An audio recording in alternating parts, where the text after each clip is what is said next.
Hello, hello, hello, everybody, and welcome. Oh, literally, as I come back, now I have to read this. Thanks, Joey. 1 second. Hi, everybody. How we all doing today? While I'm reading this, why don't you say hi, Sal? Yeah, I'm gonna roll Jorman's check for the Naginata for Oh King yeah, Jorm. totally get that out of the way. Because his special crafting thing is not for the Naginata. Oh, you made that. Joey, I get that. Cool. I got it, Joey. I rolled for it. I'm not joking. He rolled Thank- it Oh too. my god. Thank you for the 2 gift subs, Dude. Steve. All right, so what do you got? Nick's never getting it. He's never going Oh, to get it. whoa, what do you roll? An 11? Seriously? Yeah. He rolled a 2. How the hell did he roll an 11? He rolled a 2. How do you consistently roll so poorly on the same thing? How? How? I'm trying, Joey. Okay. It's consistently really bad. All right. Luckily, Nick- it doesn't mechanically benefit because he already has a Master of Naginata. Nick, I was mistaken. You actually did have one event coming your way. So, but it's nothing like super crazy. So, you don't have to worry about it. Nothing to be worried about. But you do actually have one event coming your way. I misunderstood it for being a different one. All right, so let's kind of jump into. Oh, so chat. So you guys know what's going on. In case you've never popped by here before, but I know Pat raids all the time because Pat's awesome. Pat plays a Witcher D&D campaign with me using the 5e system. On my other channel, Lost Initiative. But on this channel, I run currently 3 campaigns. Is it right now or 4? What do we do? 3? 3 campaigns right now, plus a meta thing that I do with chat. All set inside the same world. They all affect each other. Literally, what happens with that meta thing affects campaigns. We just saw it on Friday night with the Regicide campaign that like Rena and whatnot are a part of. Anyways, I also have some Patreon sessions that also affect the world, also affect each other. So it's like interwoven web of a whole bunch of different stories that are independent stories that just impact each other. Anyways, so this game right here is like the most rules heavy numbers game. Lots of like talking about that stuff. So there's a lot of meta chat in this one. So if that's your cup of tea, if you like Pathfinder, D&D 3e, whatever it is, this is awesome. If that's not your cup of tea, if you more action adventure, so on and so forth, I do apologize. We get that here, just not as often. So, but back to you guys. So Nick, let's start with the kingdom rolls. Actually, here's a perfect example of it. We're doing kingdom rolls for a month that had passed for his kingdom. Nick, let's look at your kingdom rolls. So your kingdom, of course, we had already decided that you had the sawmill set up right there. We could actually change the color of that little slab for you to be the proper color. Instead of, I think damn it. I think I made it light green on you. When it should just be normal green. There we go. Oh, apparently I'm supposed to make it dark green. Not normal green. All right, back to you. So you're so you starting over your kingdom rolls. You're gonna go ahead and do your upkeep to see how that plays out for you. So I'm gonna burn one of my WWs. Oh, did you have 2 still? Oh, I did. He actually keeps track of those. Oh, thanks, Skitsy. So we're gonna do upkeep. Just so you guys know, what Nick has is a spreadsheet right here. All of them have spreadsheets for their kingdom stats that are available here, and they're all doing this. So who's that? Oh, Jesus, Joey, what are you doing now? And that's Oh my God, +5. Joey, you're genuinely scaring me, sir. You're genuinely scaring me. Why is this happening on my rolls? Yeah, I know. And if He did FF, right? if anybody wanted to get a hype train going because of Joey's big thing right there, if 2 other people joined on, even with small stuff, it would immediately jump to like a very high jump hype train. So even if it was actually, I think because Steve just did one, I think if one more person technically does it with something smaller. For you, sir, you did beat it. Yay. So your unrest goes from a 3 to a 2, which is good news for all of your stats. Don't forget to keep them updated inside of your kingdom sheet on actual Roll20. Yes. All right, next thing you're going to do for your kingdom phase is you have to pay your consumption, which you have the highest consumption out of everybody right now, but that's about to drop considerably after this round. So you're going to pay your whole 9 consumption. Well, thank you so much, Swirl. Let's drop that to 15. 35, 27, 24. Let me just readjust my kingdom stats and roll 20 real quick. You good, man? So that consumption you just did right there, bringing your treasury from the, what was it, 24 down to a 15. And so Yes. after you do that, it's a matter of filling vacant magic item slots.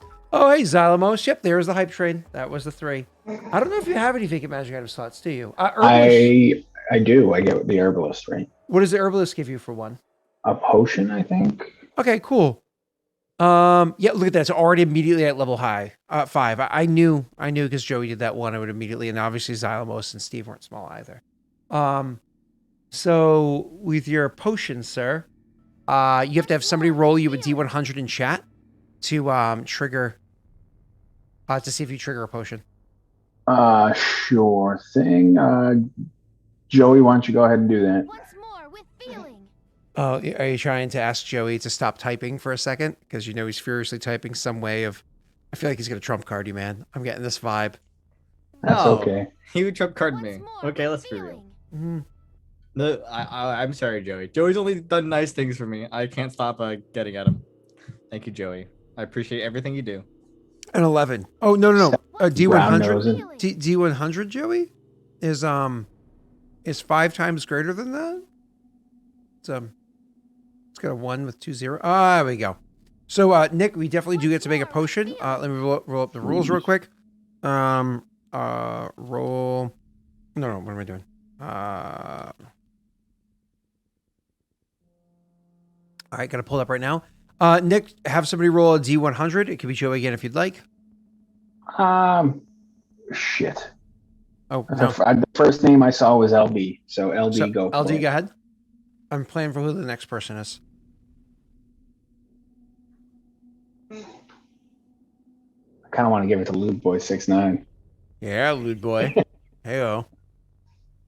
You want to give me a potion? Oh, actually, lewd boy doesn't need to because of the way it ended. Doesn't need to go to anybody else. As a potion of blur is going into your kingdom. Oh, interesting. That's a good potion. It is. Again, it doesn't belong to Nick. It belongs to the kingdom, for whatever that means. And that is that. Moving on. Don't worry, lewd boy. He'll call on you for something else if he can. Maybe for the event phase. All right, Nick. Next thing you got is, do you have a royal enforcer in your kingdom? I do. I'm not sure what's your loyalty. 24 out of a DC of 35. That's. I mean, no matter what, automatically your unrest will go down by 1, which gets you closer to making money off of upkeep phases, as opposed to it being it just decreasing unrest. So, do you want to try? If you fail, you get a permanent -1 to loyalty. Whether or not you fail or succeed, you get a -1 to unrest.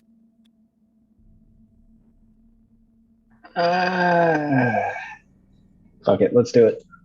All right, so that's going to be a 1d20 plus 24 against a DC of 35. Make sure your stats are all good to go, and then go ahead and roll your loyalty Wait. trigger. Do you know what the failure of a royal enforcer check is, right? I just said that. Yes. Okay. That's like a really bad go for it. Hmm. You have a 50% chance of failure. Hmm. And you can have a -1 permanent thing to your I'm sorry. loyalty. I'm sorry. I thought you were the generation of YOLO. Yeah, but it's a -1 permanent to your loyalty. YOLO. Compared to a temporary YOLO. I'm saying Okay. the magic words. unrest. Okay. See? YOLO. I would just say it had like a 50% chance. So sometimes you just got to go for it. So Oh guess no, so. no, not that, Steve. Not Rolo. YOLO. Jesus, Steve. All right, cool. So that is that. You succeeded there. Kudos. So your unrest got brought down from a 2 to a 1, which is pretty amazing. So that affects your stats even more. That Yes. completes the upkeep phase for you in nothing but positive way. Aside from, of course, your goddamn consumption is insanely high. All right, let's keep going. You could be doing so much more with the kingdom if your consumption was so high. Assign leadership. I don't think you have any leaders to assign at the moment, do you? I do not. There's a almost completed level 5 hype train happening that might cause some other advisor to get upgraded or whatever. All right, so this is are you no assigning leaders or moving people around? That is No. going to be, are you claiming or abandoning hexes? Nope. Not today. Okay. Woot woot completed level 4. That's awesome. So not claiming or abandoning. Are you building any terrain improvements? Actually, you are. You have 2 Yes. free farms, which Yes. immediately go. Where are they? Do you have the stable or whatever it is that causes farms to have double value? Stable? Not stable. It's Stockyard. stockyard. Do you have a stockyard that allows your farms to have double value? I do not. You're gonna have to get yourself a stockyard, boyo. All right, so where are you putting your 2 farms? That's a good question. Farms can occupy road space, correct? Yep. Yes. All right, so we'll drop one there. There actually already And is one there. Is there? Yep. So you maybe northwest of there Maybe and here? east of there. There's actually one there Yeah. too. You maybe you need to zoom in, dude. The little 3 probably. leaves, the little leaves are farms. Oh, the green squares kind of cover them up, so whatever. So No. let's go. You got to zoom into at least 90% to see it clearly. I hear you though. All right, cool. So we're gonna add little farms here. Sure. So farm here, and you said up here too, Yeah. because I don't think you want us to do it on the hill. No. Those cost Oh, more. who is that? Hey, Skitsy. All right, so that's 2 more. So we're gonna. No, this doesn't cost them anything. These are completely free. Oh yeah. Farms on hills cost more. So I don't know if the event would cover the hill cost. Oh, gotcha.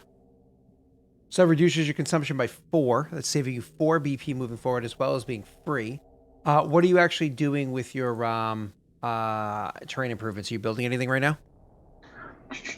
Let me check my plan real quick.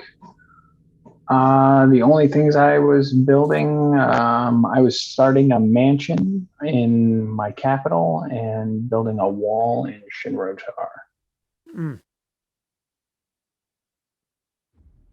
So Shinrotar.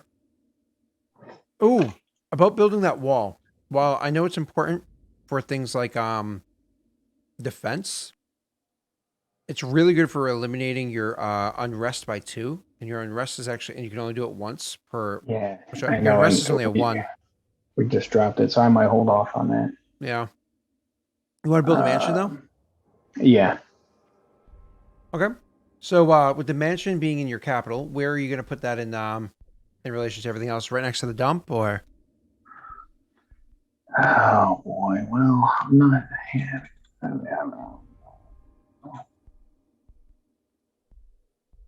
I totally bit my tongue on your mom joke. Mhm. So I'm fine with it.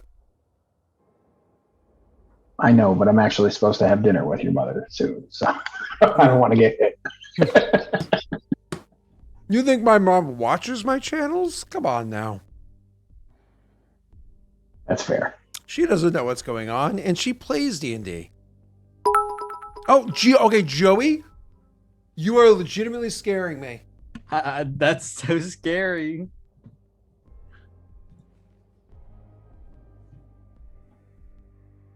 Okay. Why are you doing this to me, bro? He's dropped 2 fortune's favors. So Okay. Fortune's favors. Yep. I can't see what those are. Don't worry Those are- about that. we don't know what they do, but they're good things theoretically. Sweet. But in theory, people have been preloading for other campaigns. So they'll drop here for a different campaign to scare you. Mm. And you do them for the idea stuff as well.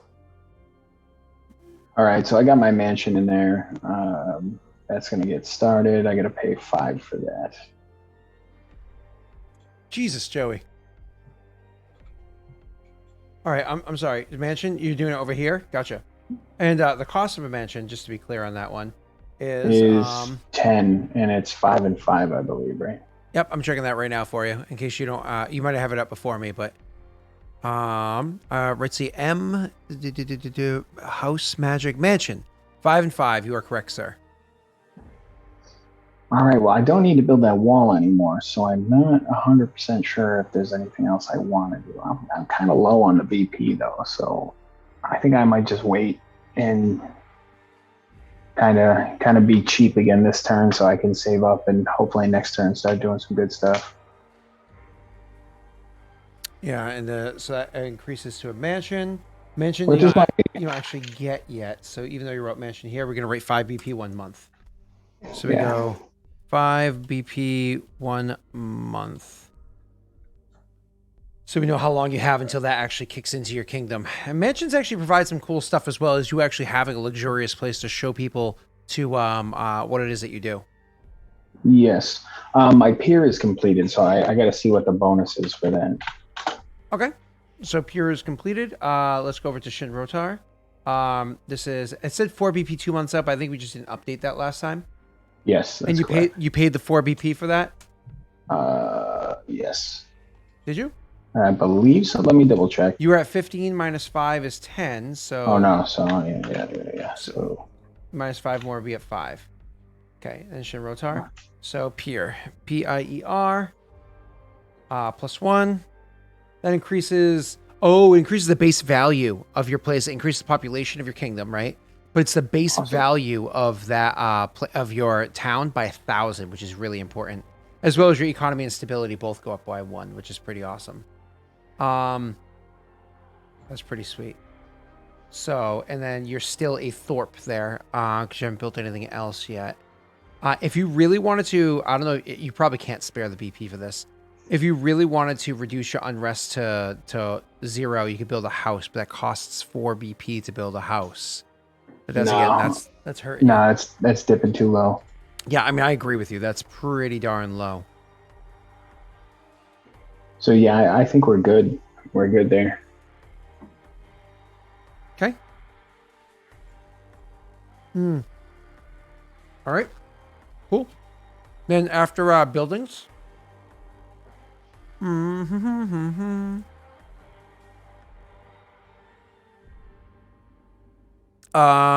It is creating armies, which you kind of just did. You can stat them out later on, but you have your free army that you get to have because of your followers. Now, arming them, you have to pay the BP to arm them, right? Sure. To give them their equipment. That's a different conversation. So they have basic equipment unless you choose to get them the better stuff like mounts and so on and so forth, which I imagine you're not doing yet because you're probably not using them yet. You're keeping them as royal guard around your kingdom for now. Cool. Issue edicts. So are you changing any of the edicts of your kingdom? So for instance, recruitment, taxation.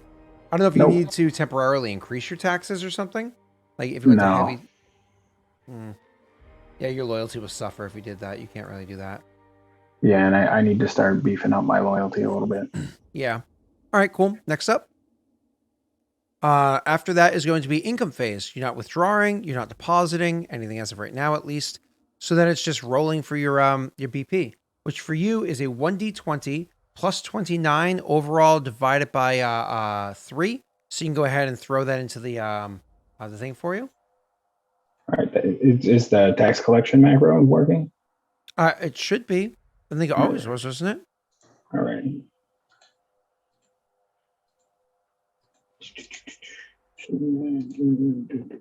And we're at normal.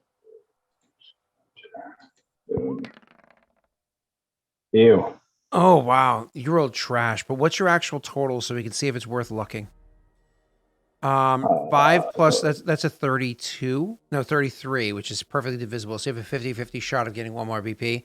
I honestly suggest you try because you need the BP right now. Your consumption is the worst out of everybody. Nothing. Oh, I'm so sorry. Was there... Nobody gave you luck. It's just that 1 luck that was actually used earlier. Yeah, that's fine. I'm just making sure because the only person that gave luck the entire time was Titan, and I think we haven't used any luck. Oh, no, we haven't. Nope. So I just didn't click it in there. So you actually do have 1. Go ahead. Oh, Titan actually gave 1 luck. Hey, and I got you a BP.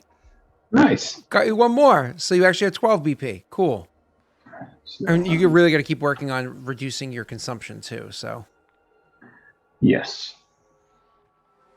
All right. Beautiful.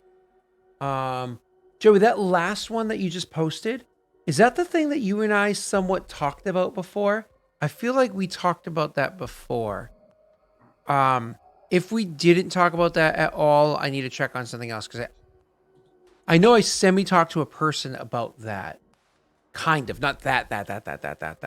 The last one. I don't know if it was like that. But I semi kind of talked about something similar to that with a person. So I just want to make sure if it was you and you're like pushing that, or if the other person's idea is still whatever. But back to you, Nick. So yeah, you get the 12. I don't remember. Okay, so I think I know who it was I spoke to, but I'll have to have that side conversation with somebody else. So anyways, back to you, Nick. You awesome. The only thing I think you could have done better was if you wanted to build another farm somewhere. And how much does it cost to actually build the stables? Or not the stables, the stockyard, is that what it's called? I don't know. Stockyard takes like 4 months or something, I think, as well. Oof. Yeah, it takes 4 months and it costs 5 BP.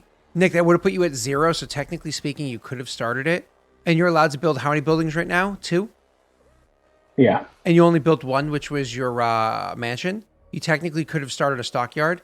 I'm giving you this meta post knowledge in case you wanted to do one. The only spot that you have to do one, though, is literally top central of your main place is where it'd be the most effective right now because of how your farms are all around. But in 4 months, all your farms are what, double effective or 50% more effective? That's 50% more. It's well worth it. It is well worth it because by the time that it finishes, you're going to have 7 farms there, most likely. I don't know if you're going to do on the hill or not. You'll at least have 6 farms there that are now twice as, that do significantly more for you.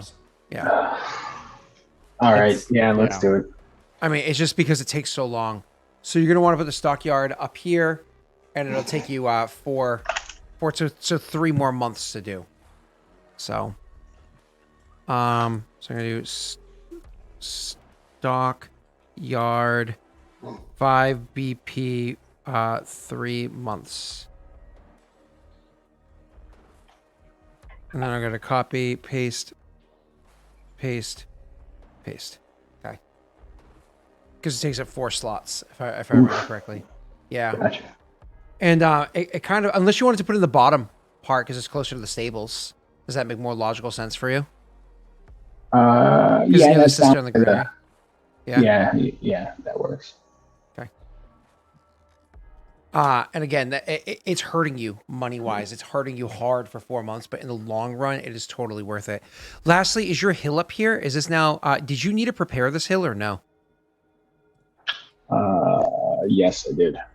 Because you actually are building up there? What are you building up there?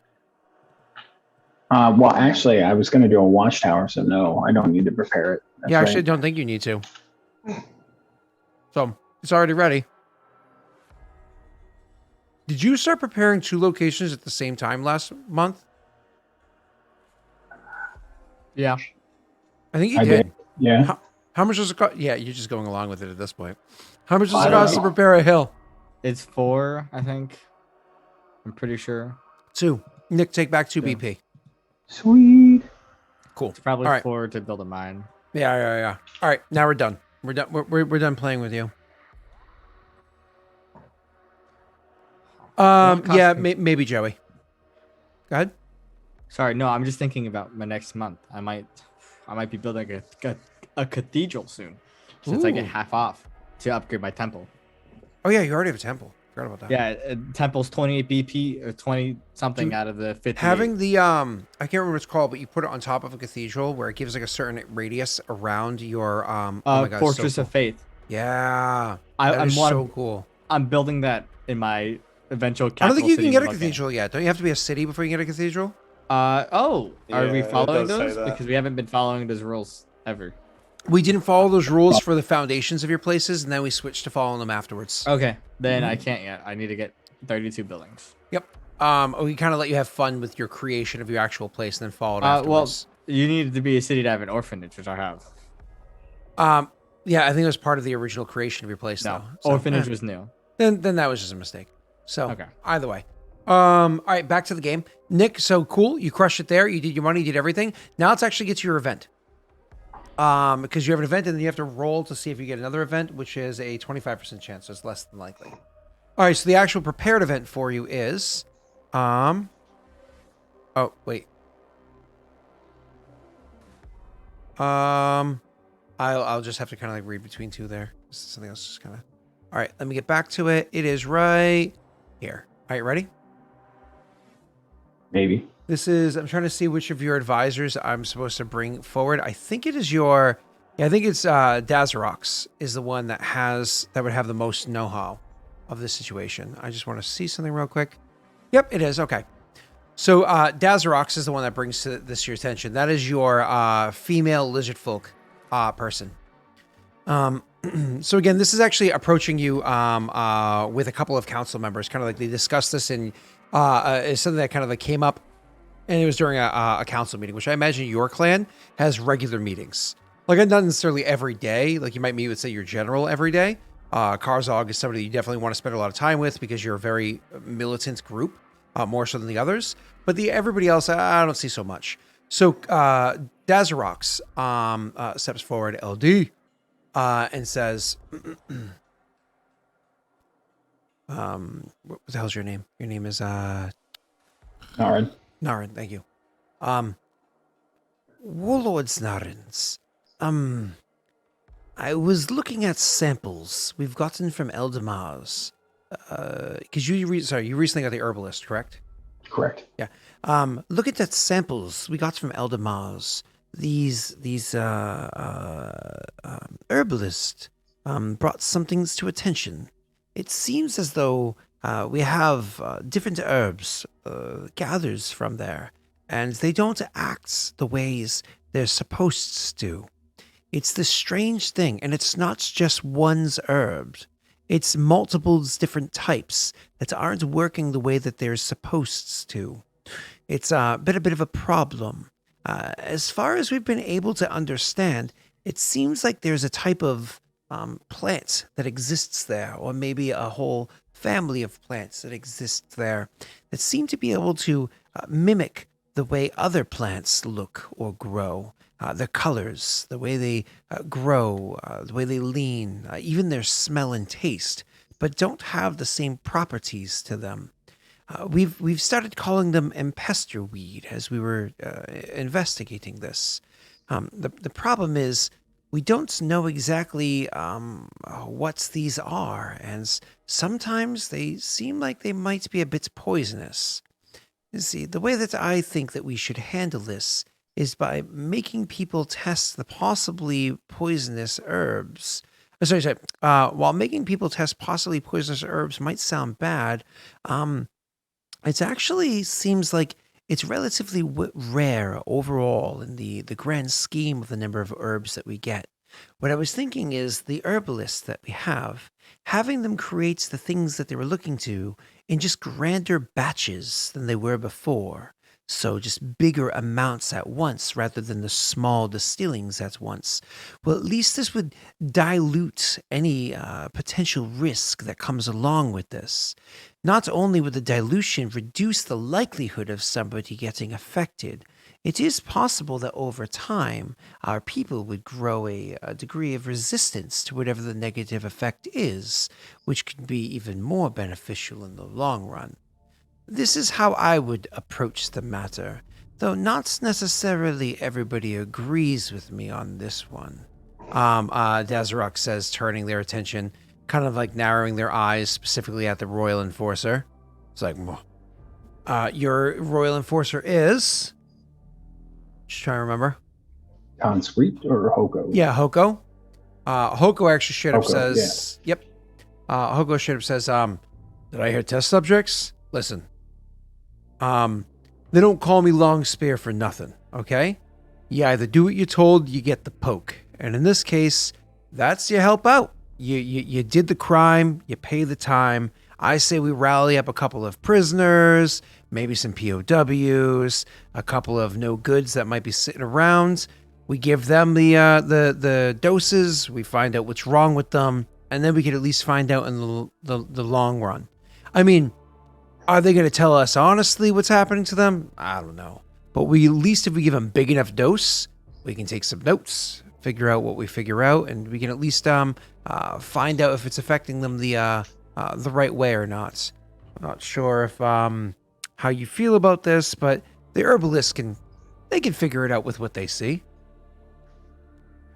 And then after that, the the Magister, of course, is shaking their head, but the general, general is actually Karzug is the one that speaks up and says, "The herbs are for our soldiers. It's for enhancing them, salving their wounds, etc., etc. Even the lucky few might get some potions, but it's honestly, if there's going to be somebody that should take the dangers of testing the herb, it should fall to the soldiers.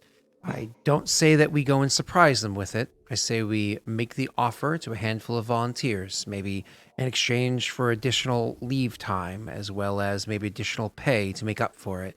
But we have these volunteers come up to help us with identifying the plants. At least then we know that they are going to be honest with the experiences that they have, and we can be maybe a little bit more gentle with the amount that we give to them over a period of time to figure it out.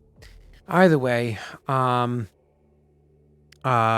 it'd be easier for us to do this rather than having to go through all of the slow details of picking through each one of them at a time.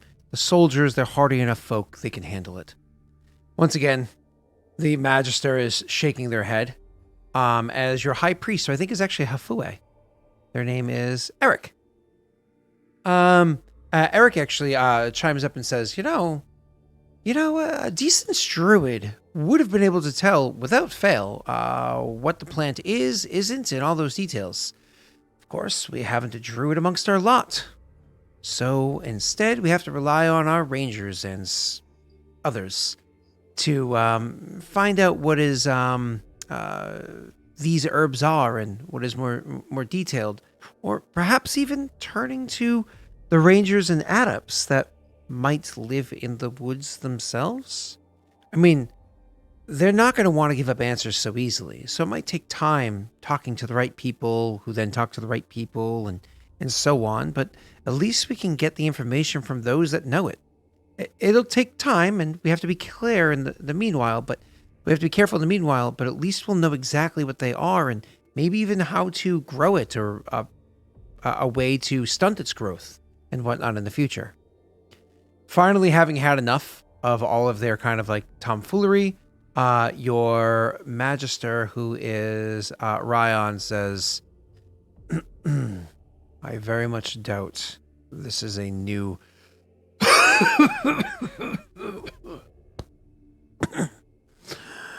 observation. I can read some books and see what others have discovered in the recent past.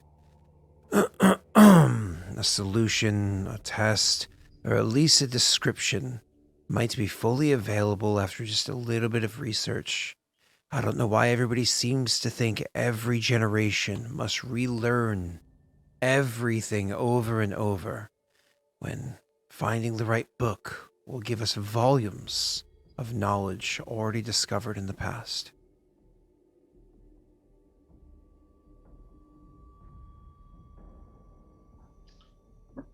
Ryan obviously hasn't had to work with Densho as much as we have. Aww. Throwing Shado? Come on, man.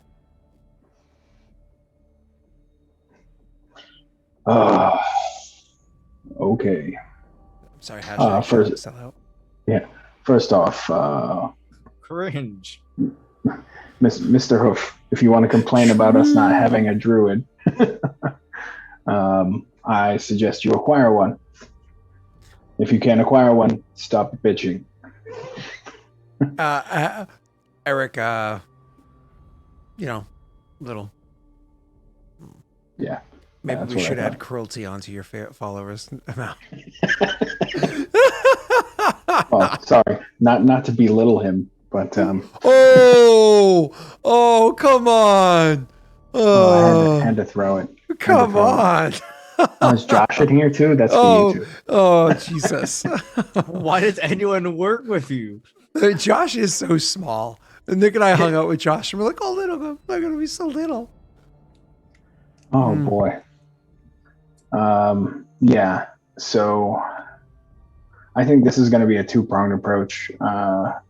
I think Karzug has the right of it in the meantime. We're not going to be able to screen all this out. Let's at least funnel it to those who know what they're doing and are hardy enough to handle it.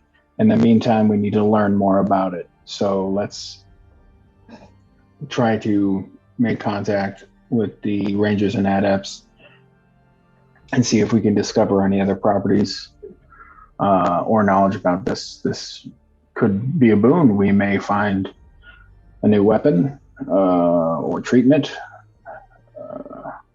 or any other general purpose for this weed. But in the meantime, let's take two routes. We don't have to just make one decision.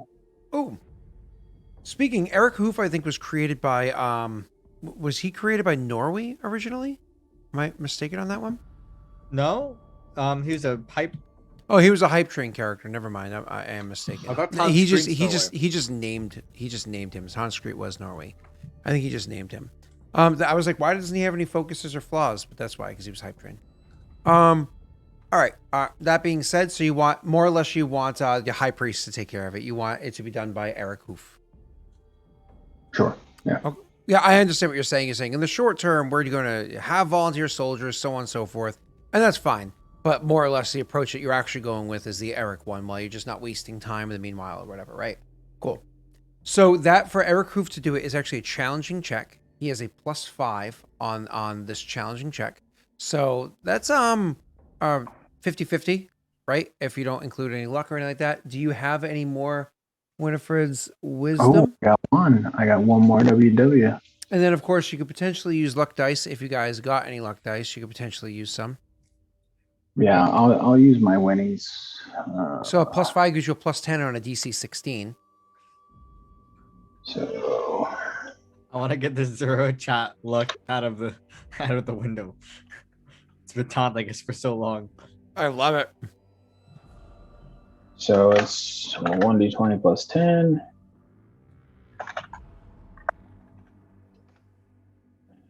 Terrible.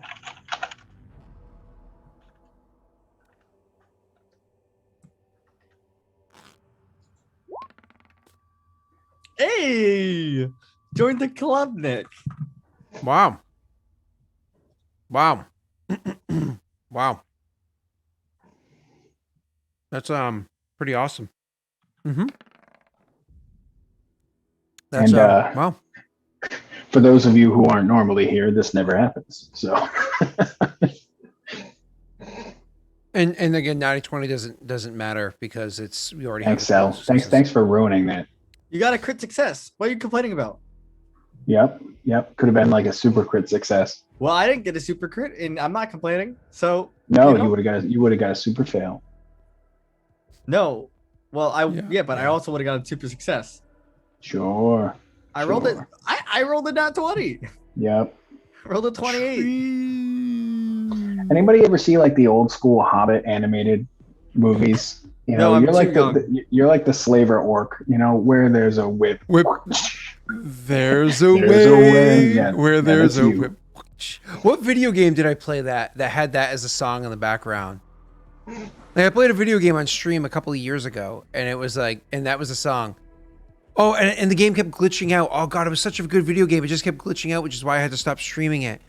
Oh my god, I have to find it inside Steam. It was so good. It was like a JRPG kind of video game too. Like old school though, like not like Final Fantasy, like simpler than that. Anyways, so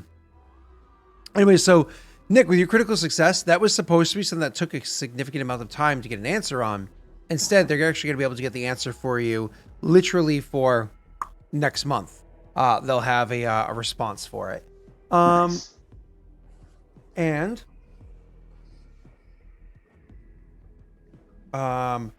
for you, that actually is going to act because of the way that it works is it's going to be a twofold thing.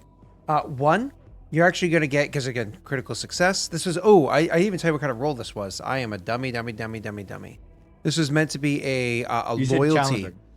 It was challenging, but it was a loyalty roll. Because that of course is a factor. Which you have a -2 on. So actually you had a +8 only. Oh, that means technically he has to re-roll, right? No. So he has a only. So which is fine. So you succeeded the roll. And you just for funsies, slash roll 1d20 +8. I'm just curious. Oh, I you wanted wanna it to be see it? another nat 20. So I wanted to bad. be in that one, or Nick's typical, like a Nick special's a 3. Yeah, it is a 3. Oh, I called it. I said it was. I called it. We can't even say that I didn't make him roll it, because he did. That's so good. Nick doesn't roll the 20 for the next month. You want to clip that and send it to your brother? He's not going to believe it. He's not going to believe it. He's going to think that his Battlegrounds campaign is going to crash. It's just going to be set on fire. Like, done. Wow. Anyways, so because it was a loyalty roll, and like you more or less when you Karzag went and asked the soldiers to come and do this, soldiers kind of like stepped forward and like, absolutely, we'll do this. Like they were nervous at first, so on and so forth, but they stepped forward, absolutely, we'll do this, so on and so forth. But you got a response so quickly from Eric, who was able to get people to identify them for him, because he just happened to bump into an old friend of his when he was inside the woods, able to easily identify all the details for him. So that made it so that he was actually able to make so all the tests that were done against the soldiers were nothing but positive. So yours is actually going to be a twofold thing, because the soldiers had their loyalty rewarded. You're actually going to get a perma +2 loyalty. So your events go from a -1 to a +1 on your events. But also, number 2, you are able to have that druid that assisted temporarily sort through these herbs so quickly and so efficiently, including through herbs that are actually for medicines and whatnot, that your first time you buy healing potions for your army, it'll be done at half cost. Nice. So, And those are expensive. So.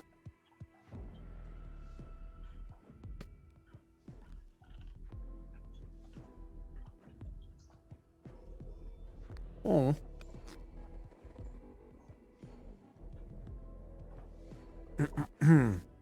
All right.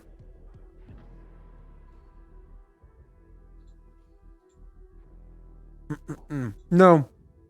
Joe, that requires 3 nat 20s. Nick, roll one more. Okay. Actually, Nick, quick question. You know my old rule, 2 natural 20s followed by a confirm is an insta-kill? yes. I mean, I know the first big epic one that I ever saw somebody do was Adam, if you remember Adam from back in the day. Crystal's little brother. Okay. Did you ever do one of those? I don't think so. It's Nick. This is the first time I've rolled 20s back to back. Yes, that makes sense to me. That makes sense to me. Because Adam was the first ever PC I had that had a theme song to his character. He was playing a female knight or soldier or whatever her name was. Her name was like Katrina or something like that. Anyways, it was that song Headstrong by Trapped. Yeah, you know, Trapped. Trapped, yeah. I was like their only song. It's like, back off, I'll take you on. Headstrong to take on anyone. Like, oh God, it was such a bad song. But that was like the theme song for his character. And it was like, that works. I like it. Anyways, what's Scott's AC? I can't answer that question. You have to find out the hard way. All right. Anyways, Depends on what leg you're aiming at. fair enough. All right. Wait. Yes, because I'm so much taller than you. Fair enough. All right. So you We're literally the same height. I know, but they all call me short, Nick. Well, that's because you're the oldest. I am. Yeah. Well, Josh is older. He's the boomer, and Norway's the oldest. So, all right, cool. I think that's it. Oh, no. So that went swimmingly. That went incredibly. +2 to loyalty, and you have half cost for your first time you do potions. Now you have to choose somebody in chat. I think you want it Lude Boy if they're still here. Lude Boy, shout out. Are you still here to roll D100? Or are you gone? Ash, you are not the oldest. Green is older than you. Green is double my age. Green is a literal boomer. It's actually also not true. I would say he's not double your age. Okay, relax. Yeah. Do you want? Oh well, before you roll it, though, Lude Boy. Nick, what causes an event? 1 to 25 or 76 to 100, or another group in there? 1 to 25. Mm-hmm. All right, roll 1d100, Lude Boy. 69. A classic name. Yeah, I said it right. Strap. Nice.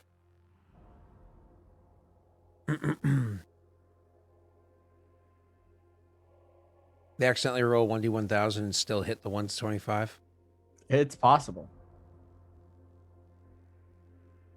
He's safe. No event, but that does mean you have a 75% chance of having an event next time. You did it good, lewd boy. You did it good. All right. Nick, things are going well for you. Things are going well for you. That was impressive. If only we can get your consumption even lower, because that 5 is still hurting me. It's not that bad. It's just because there's so many other expenses that you have that it feels very heavy. When the stockyard kicks in, it'll eliminate all of it. For his stockyard, it currently, as it stands, it'd be 1, 2, 3, 4. Because he doesn't have a farm on his capital yet. And he doesn't own the lands, finishing off the honeycomb down right, and he doesn't have a farm on the hills yet. Yeah, So- but if he puts one on his capital, that's an extra 3, and then he's done. It's one. Yeah. It's 2 BP for that one. So Yeah, realistically, he definitely wants to put a farm on his capital, probably next turn if he can afford it. And then if he grabs another bit of land sometime in the next 4 turns, he definitely wants to grab that bit of land that's just southeast of his capital and immediately put a farm there. So, but I know he also wants to put watchtowers up in those areas. It just gets so expensive so fast, you know? yeah, well, it's so much cheaper that we don't have to waste BP on prepping lands. Yeah. It actually really helps, like unbelievably. Especially you and Nick. Like for Jake, that wasn't so bad, but for you and Nick, it was pretty painful. So, all right, cool. Yeah. Now, Nick, obviously you guys have that fun little RP with your advisors where more or less it was kind of like them describing things to you and you making a decision, right? So, did you still want to have that RP with Zara about her, you actually promoting her, or the RP with Karzug about like what your plans are moving forward? Or did you want to have that? Yours seems to be the only one that really has those big, like, what's our plan moving forward RPs? Did you want to have that with your council? We don't really have much to talk about, so I feel like it's going to be a little forced this time around. Sure. Let's wait for Snaga to finish off with Zara, and then I think maybe my next Kingdom action will do the whole like official. I don't know. Maybe we'll call it a promotion, but she's already been acting captain, so I got to figure out how I want to handle that. Well, maybe giving her a title. Which, did you ever come up with titles for the different ranks? Because no Cell was working on that. I didn't, so I'll have to look at that. I can say what I did, like, so, in one of my kingdoms, the most convoluted kingdom, which is Paradel, which is like the big, like, half-elf one, right? In that kingdom, Nick, there's a obnoxious number of ranks. I'm going to try to copy and paste this into chat, but it's going to be look obnoxious. So that's more or less how many ranks there are in one of the militaries, in one of the governments. And then on a different kingdom that I have called Malta, it has literally 5 ranks. I don't know where I have those written down. Does somebody know? I know like the highest rank is Savant, then it's Magister, then it's Master, then there's 2 more beneath that, and I cannot remember the names and it's bothering me. I have them written somewhere. Somebody in chat remember either where they're posted or what they are? Why is Varric so quiet? Oh, that's because he's Australian. Australians are known for being very reserved, quiet people. They don't like to be too imposing or anything like that. That's just kind of like how they are. You know? Varric is not talking because Varric has nothing to do this session. This is I found it. Cell and Nick today. He's just too busy chugging his Fosters. Huh. Oh, God. So, obviously, there's recruits, which aren't truly in the military. They're just recruits are called apprentices. Then the soldier ranks are Hedge, Magi, and Master, and the officers are Magister and Savant. So they have realistically 6 ranks in total. And I think going with something like 6 to 8 ranks is enough without being obnoxious in note-keeping. You know what I mean? Cell will probably be obnoxious. My general's on Medahina, so I don't know yet. We'll see. Mm-hmm. Yeah, I mean, if your general's probably making it, I imagine it's probably going to be similar to the parent because she comes from Paradel. Which fine. I Either way, don't know. we'll talk about later. We'll talk about later. Cool. All right. Yeah. Anything else to go over for Kingdom stuff before we bring it down to RP? Nope. Okay, We're cool. good. So Jake, I think you were actually going to peace out a little bit early, but I wasn't sure how much time from now that had to be. 20 minutes. 20 minutes. So was there any RP that you needed to have? Oh, so actually, yes, there is something we can do. The advisors were brought to Clan Dead Show before, but now it's actually time. Nick, as you're kind of like plotting out the different tasks and whatnot that you need to do, because you have a lot of plans coming up in your kingdom, people to the north, so on and so forth. You actually have ambassadors coming to join you as well. So similarly, they get to meet each other before they meet you. So we're going to have Sel and Jake first, then Jake and you first. So if he has to bounce, he can go. So having been delivered all the way to Clan Kushibashi, Sel looks totally prepared for this. Having been delivered all the way to Clan Kushibashi for the meetings that they have, you guys have access to the... so I'm going to change it over to here for chat. Boom. So all the way to Clan Kushibashi, Jake and Sel, your characters are going to meet inside, kind of like walking throughout the streets of this actual clan, which is like designed well. There's a bunch of buildings there, so on and so forth. I know you guys. Lots of wood. Lots of wood. There's garrison there, watchtower. There's a stockyard currently being built. There's a cistern. Oh, by the way, I think your cistern can share the space as your granary. I think, Nick. I don't think it has to be adjacent to it. A granary with a cistern. There's an herbalist here, a bunch of houses, tons of axe speak. It's just a beautiful place to see overall, right? So as you guys are walking around this place, your two characters happen to come across one another. You recognize each other because, one, you know each other's like symbols and colors and whatnot that you wear as an ambassador. You would clearly be wearing like specialized colors in your outfits, but also because you have the guard that walks with you, one from your own clan and one from the Kushibashi clan. So your characters kind of stepping apart from the others can have a moment to speak. Who wants to be the first person to speak first? That sounds like Sel. I was gonna. No, I leave it to Jake. So- I leave it to Jake. Come on, that's not fitting you. Don't try and change who you are, man. Well, this character I have right here isn't me. Okay. Oh, well, yeah, go ahead. Take it away, Sal. Okay, fine. You know, You're if ambassador. So you see before you a human man, getting towards middle-aged for humans in Pathfinder, which is 30. He's like, 6'2", kind of not the most well kept. He looks very wildy or naturistic. He has like just some leathers that are a little beaten up, but again, he looks like someone that's like lived in nature for a while. May Mother Jerta's touch bless you in this land. You're the ambassador from Densho. As you're looking at this person, you'll see it's a rather old female orc who's actually missing one of her arms. It's actually cut off at the where the elbow would be. Shaved head, dressed in a suit of breastplate. And she will turn to regard you. She looks to be about, you'd say around late 40s. Oh my god. Yeah. And she just turns around and says, Densho, yes, and that's where I'm from. And you are? I am the ambassador from Warlord Shadow Tessel. Ah, the young one, Shadow Warlord Tessel. Yeah. It's nice to meet you.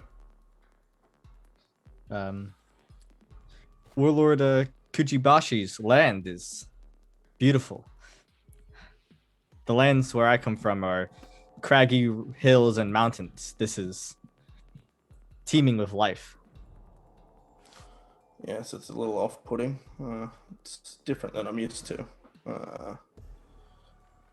But yes, it is full of life.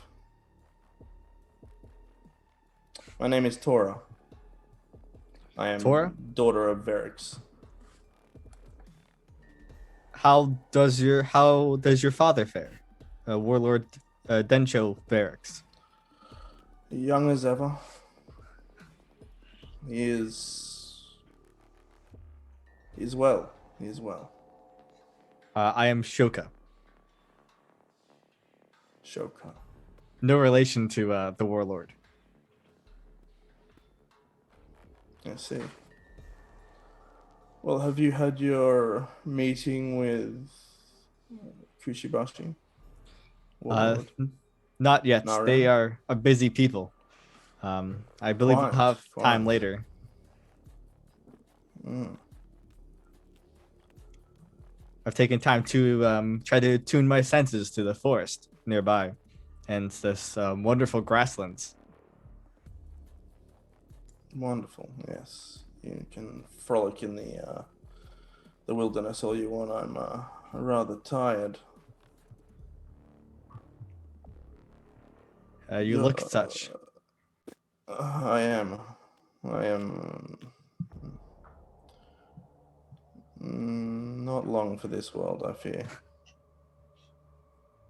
Well, let us hope you last long enough to serve your father. He kind of asked, confused, questioning. The last orders for a dying woman. Yes. Maybe this new I land will. will give you a bit of extra life and vigor, with Mother Jurta's touch to it. She starts laughing and then just gets in a fit of coughing. It's like,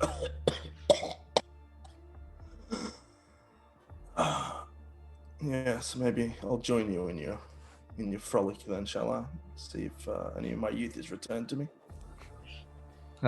We'll see if the nature can work its magic. Oh, magic. All right. And then we'll do, even though I'm pretty sure Nick would have actually done this at both of them at the same time, due to limited time restraints, we're going to do Jake's first so he can bounce out of here. Sure. Where am I meeting him? Probably where the mansion is being built. Look at me and how awesome I am. No, Nick's Probably in the scene? barracks. The barracks. Yep. Yeah. Well, she would just kind of, if you're already there, you just hear a light kind of knocking on the door. She'd push it open. Yeah. Yeah, she'd push it open and come on in. And she'd give you like a very slight bow. Warlord Kuchibashi, I am Tora.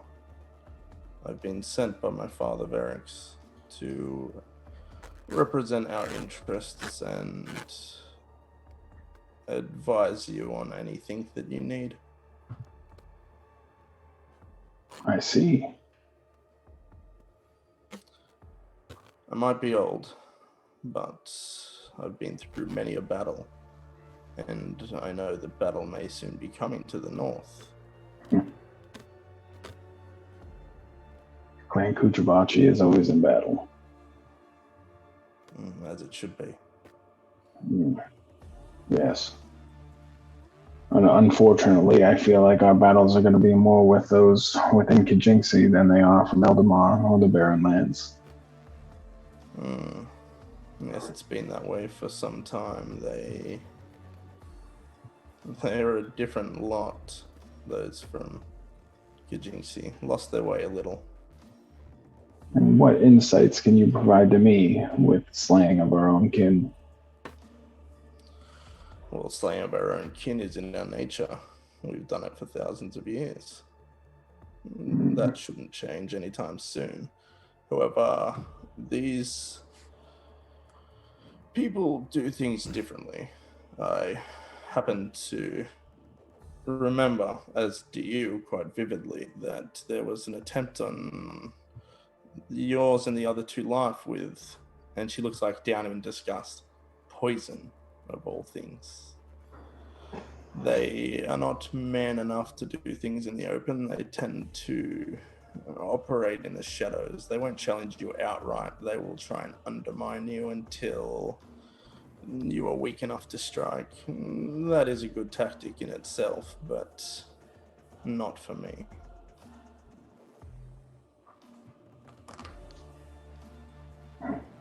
I see. I have lived a battle. To be blunt, you're old. You will see no more battles. What kind of That's assistance will you why- provide?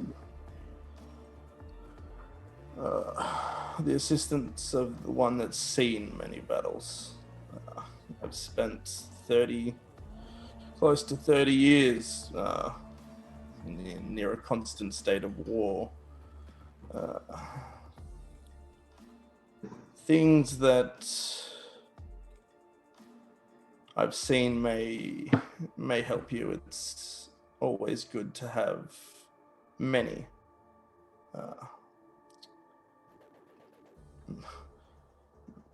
It is always good to have much advice, especially from those who have seen it before. There may be something that is happening that your general or the others have not experienced. I don't know. But I'm here because I've fought my last battle. But it doesn't mean that I have nothing left to share. Understood. While my general is more skilled in battling the new knavish tendencies of our kin to the north, I think at the end of the day, they all turn into base Karak. So hopefully your insight will help us slay many more. That is my hope. Thank you, Yes. Lord. And hopefully I can help you some more before I finish on my way out. Bye. Always got time for a gum job. Now, let's move. I assume you're good to bounce out of here, Jake. All right. Thank you very much. I will see you guys next week. All right, bye, Perfect. buddy. I'll have to fiddle around with oh, you know what I can do? I can do it this way, like I did last time. Give me a second to fiddle with this to make it work. I'm gonna open you here. Yeah, it's gonna be a bit weird seeing how Ju- the Just remember, I should have preset this, but I was too busy. I won't lie, I was loving that character, so I was too busy listening to that instead of what I was supposed to be doing, which is prepping this.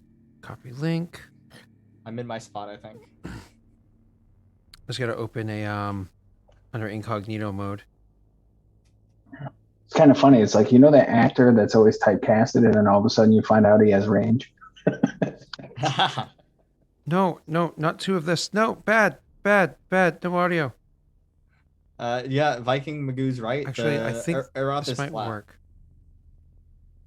Okay, that actually works. Let me just switch it around. So you're here. No, you're here. You're here. You guys where you belong, and then I just need to take this. It's one of the reasons why I have it. You're unlocked. I make you this. Boom. Problem solved. Cool. Oh, Okay. shit! I wasn't meant to move that though. All right, we're good. We're good. Oh, you could put his flag there. Smart. Yeah, it's one of the reasons why I have it. So, yeah. All right. Man, So this came out so good. yeah, I'm pretty happy you guys did that. I won't lie. It's pretty freaking sweet.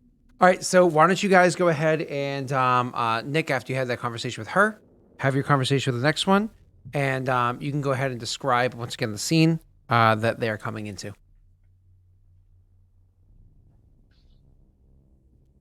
Okay, so you're coming into my barracks. It's really lean and stripped down. You're going to walk in. I'm sitting at the head of a long table.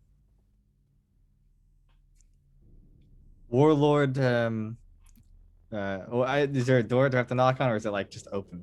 I guess. I imagine you've already walked in and you're walking Yeah. across. Yeah. Well, Warlord Kuchibashi Naran. I am Shoka from Clan Shadow. And he gives you a nod. Well met, Shoka. Sit. Shoka's a boy. Okay. Yeah, Shoka is a boy. He sits. You're not going to fit in well on my council then. You just have women for your harem. I know. You're trying to beat barracks.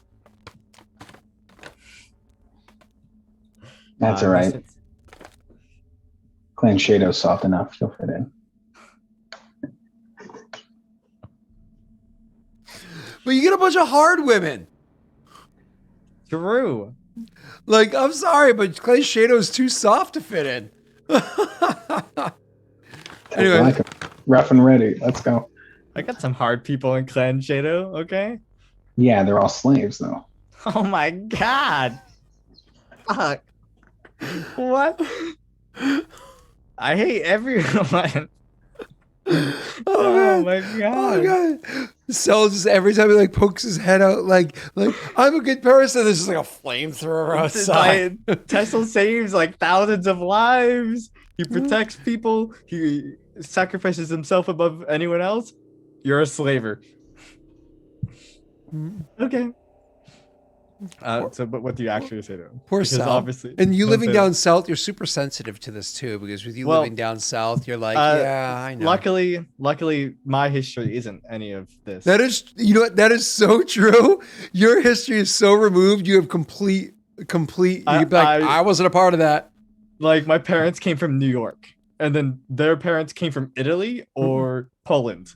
You're like, my people were slaves before that whole area was discovered. So I'm just saying.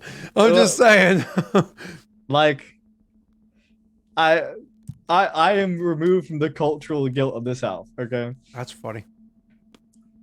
it's true. I have nothing to do with it. I'm a recent immigrant. My grandfather came from Italy.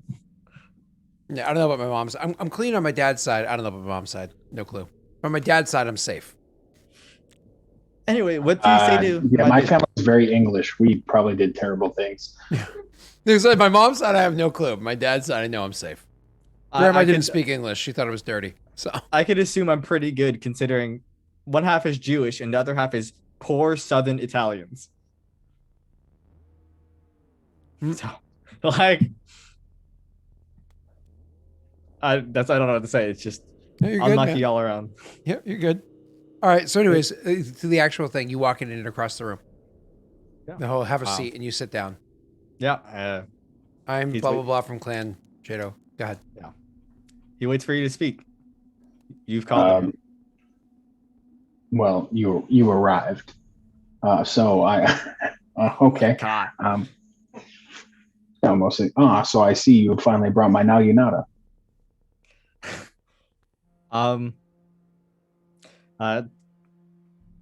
I've heard about the naginata that they are making for you. Jorman spends many hours in the forge, well into the night, and he can't perfect it. He's a bit of a perfectionist. One small mistake and he reforges the entire blade. So it is not ready yet. I regretfully inform you. I don't know when it will. That is not what I am suited for. I see. So this is how Clan Shado treats its promises. Noted. He doesn't respond. There's nothing for him to say. So tell me, how will you be of use to Clan Kuchibashi? I am expert of mountains and hills. I know much of the land that surrounds you is that of hills, and I am quick into adapting my understanding of terrains. I can help a bit with your forests. I'm a naturalist. Have you ever been into the Eldamar? I have not, but I have heard the stories from Shado, and I have read up on the very few books that exist of it.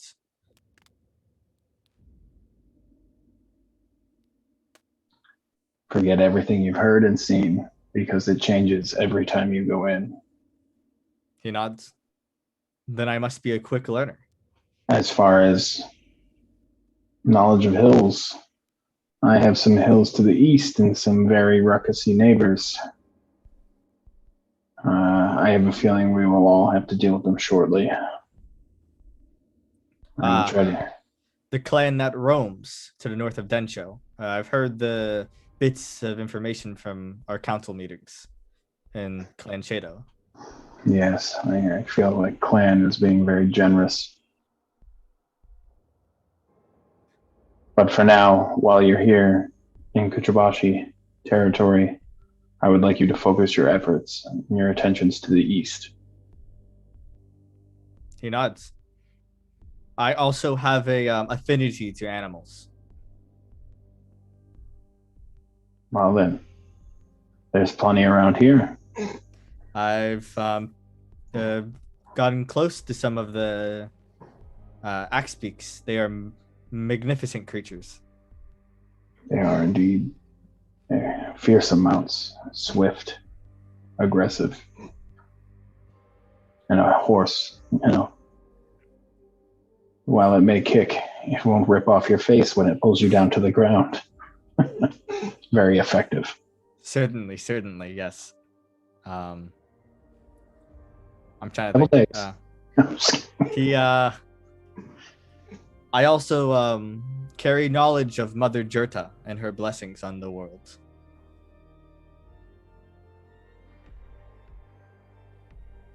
Sure. If you don't know, Mother Jurta is the god of the earth plane. She deals with all life and stuff. So she's not super heavily worshipped. Naren worships his Naginata. He worships, yes. But any other requests of me, Warlord Naren? No, I'm sure Tessel has his own interests and his own reasons for sending you here. I am to speak of our interests and assist you in any way I can. So funny. He literally said to Cell, I'm sure he has his own reasons for sending you specifically out of all the people he could have here. And his plastic response was, I'm here to aid you. As in, like, this position exists to aid you as opposed to you as an individual. I'm sure there's a reason why you as a specific person are here. It was so funny. It was like such a deflecting response. Well, That's just how he answers. the zealot sends a zealot. I see it. You gonna start knocking on doors? You got pamphlets? I do not have any pamphlets. What's a pamphlet? I am not here to spread.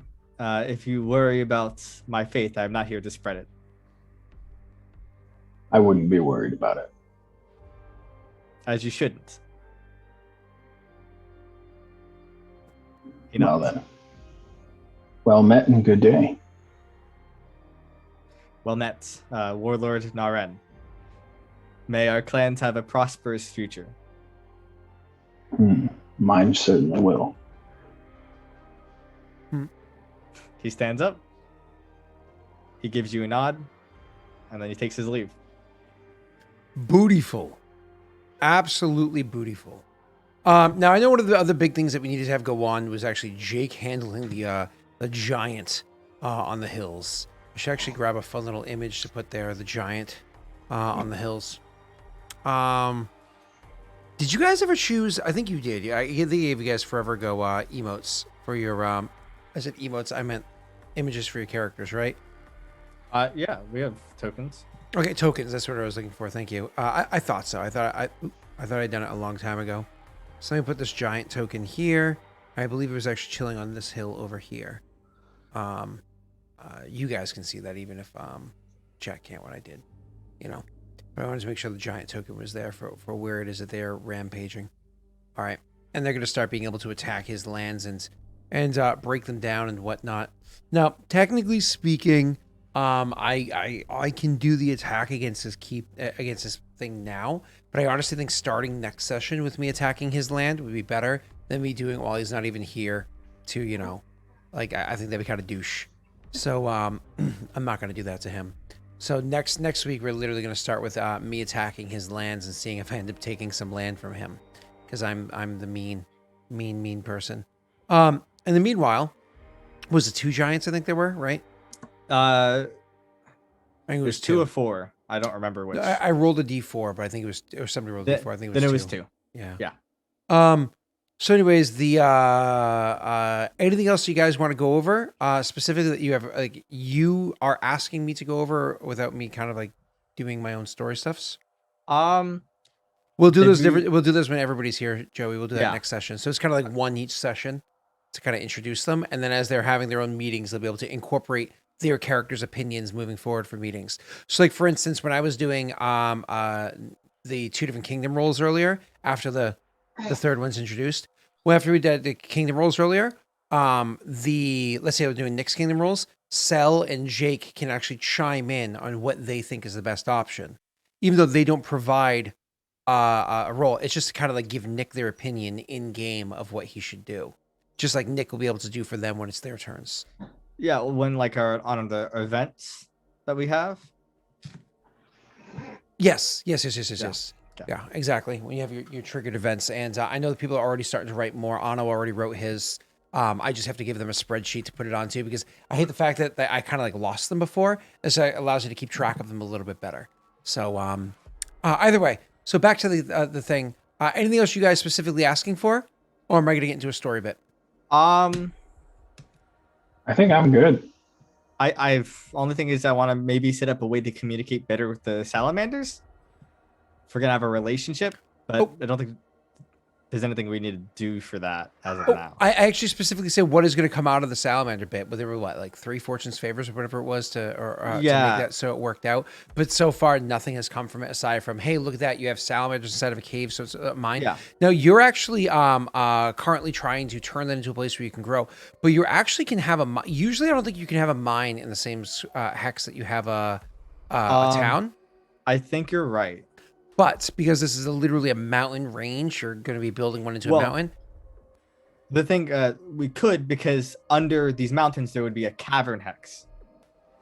Oh, is cavern hex? Oh, yeah, that's right. Yeah, which we could put a mine in the caverns, which is what you don't have to mess the mechanically with it. You could just say that's what it is. Would you want your kingdom in the caverns or your mine in the caverns?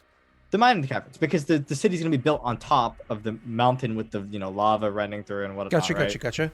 And exploring the caverns or whatever would be the 3 days of exploration. Preparation costs for caverns is 8 BP versus mountains is 12, so that makes more sense. Yeah, and then I build the mines in the caverns under the volcano. Yeah, and that makes sense. So we can say that you technically didn't claim the cavern hex yet, but you'd be exploring them, right?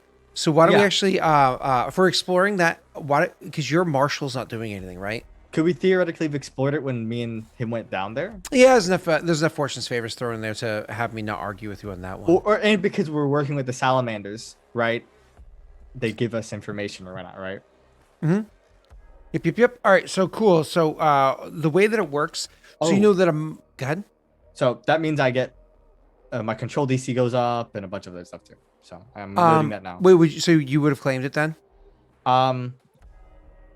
Yeah, I would have. Okay. I think that's fine. It's 1 BP to claim, right? Mm-hmm. Then yeah, I would have done. So I'll lower my BP by 1 and do everything. Yeah. Thank you for. Yeah, I completely forgot about it. Nope, you're perfectly fine. So I'm saying that cavern hex, the one that has the precious gems. Now there are multiple different types of precious gems inside there, as we talked about, like sapphire, peridot, and diamond. I think with the 3 different style that we said were inside there that are normally found around volcanoes. But and maybe rubies.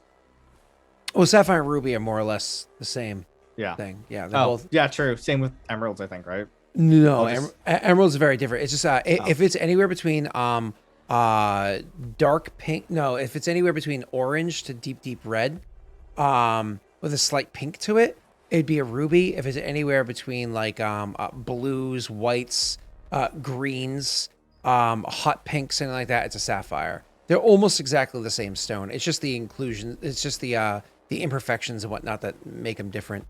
Okay. So anyways, I'm saying actually that spot that so I don't know if you know this, there's actually special terrains that you can find. I didn't. So that's right, free cities in here. That's how I should have done that with Hardgwen before. So there's terrains inside here that you can actually come across. You took the fort or watchtower inside of a lair. That's funny. So for you, it's actually resource. A resource is a ready supply of some kind valuable commodity that offers great economic boon to your kingdom, such as exotic lumber, which is something that Nick's gonna be getting into soon, precious metals, gems, rare herbs, incense, silk, ivory, furs, salts, dyes, and the like.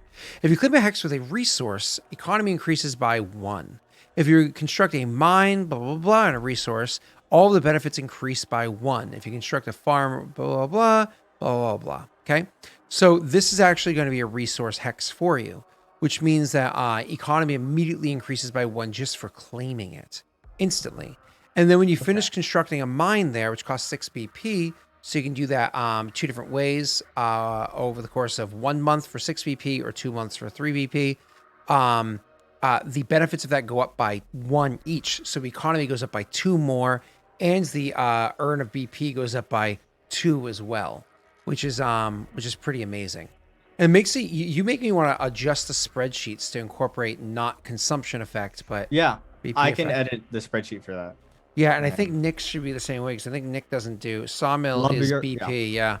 Yeah. So we should edit the spreadsheet to better incorporate that because like if you're gonna start using granaries and whatnot for your army, that's gonna be an important factor. Like it didn't matter early on, but it will moving forward. I'll make a thing where it adds the extra BP up in a different tab or a different little box that says plus BP on income or whatever.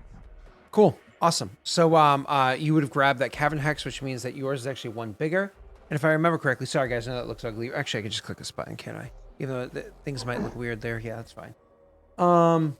We all have a trade agreement and cavern a is an option. military alliance. So did you increase your size by 1 yet? I'm doing it right now, so I'm at size 15. Okay, and that also means that, which means your consumption went up. And Yeah. cavern by 1. Oh, was your consumption at -3? It was at -2. Oh, but only because by 1 when you do it. Yeah, that's right. And so you have 1 cavern. So that is 10, 15. Yep, that adds up. So -1 consumption currently, but that's again because the math is wrong. Instead, more or less, if your consumption is kind of like there, and then I would above have treasury, you would have like a small little box there or Yeah. somewhere near treasury where it has, blah, blah, blah. I would have +4 consumption right now. Yeah, which is fine. So, and that kind of works out. Trade alliances usually last for a year. Yeah. Okay, cool. Trade alliances, by the way, are great. The only problem with trade alliances for chat, who's asking this question, is under edicts, is to do those trade agreements, you have to have a lot of stuff prepared. So, like Nick, how many farms do you have? And Sel, how many farms do you have? And I'm going to look at Jake real quick. I have 6 farms. Jake is 1, 2, 3, 4. I have 7. Oh, sorry. Oh, really? Yeah. Oh, Jake you know what's funny is the only reason why you suck compared to them for like consumption is because you don't have a stockyard. That's the only reason. Yeah, stockyards are He has 7 as well. every 2 farms from every 2 stockyard farms is basically an extra farm.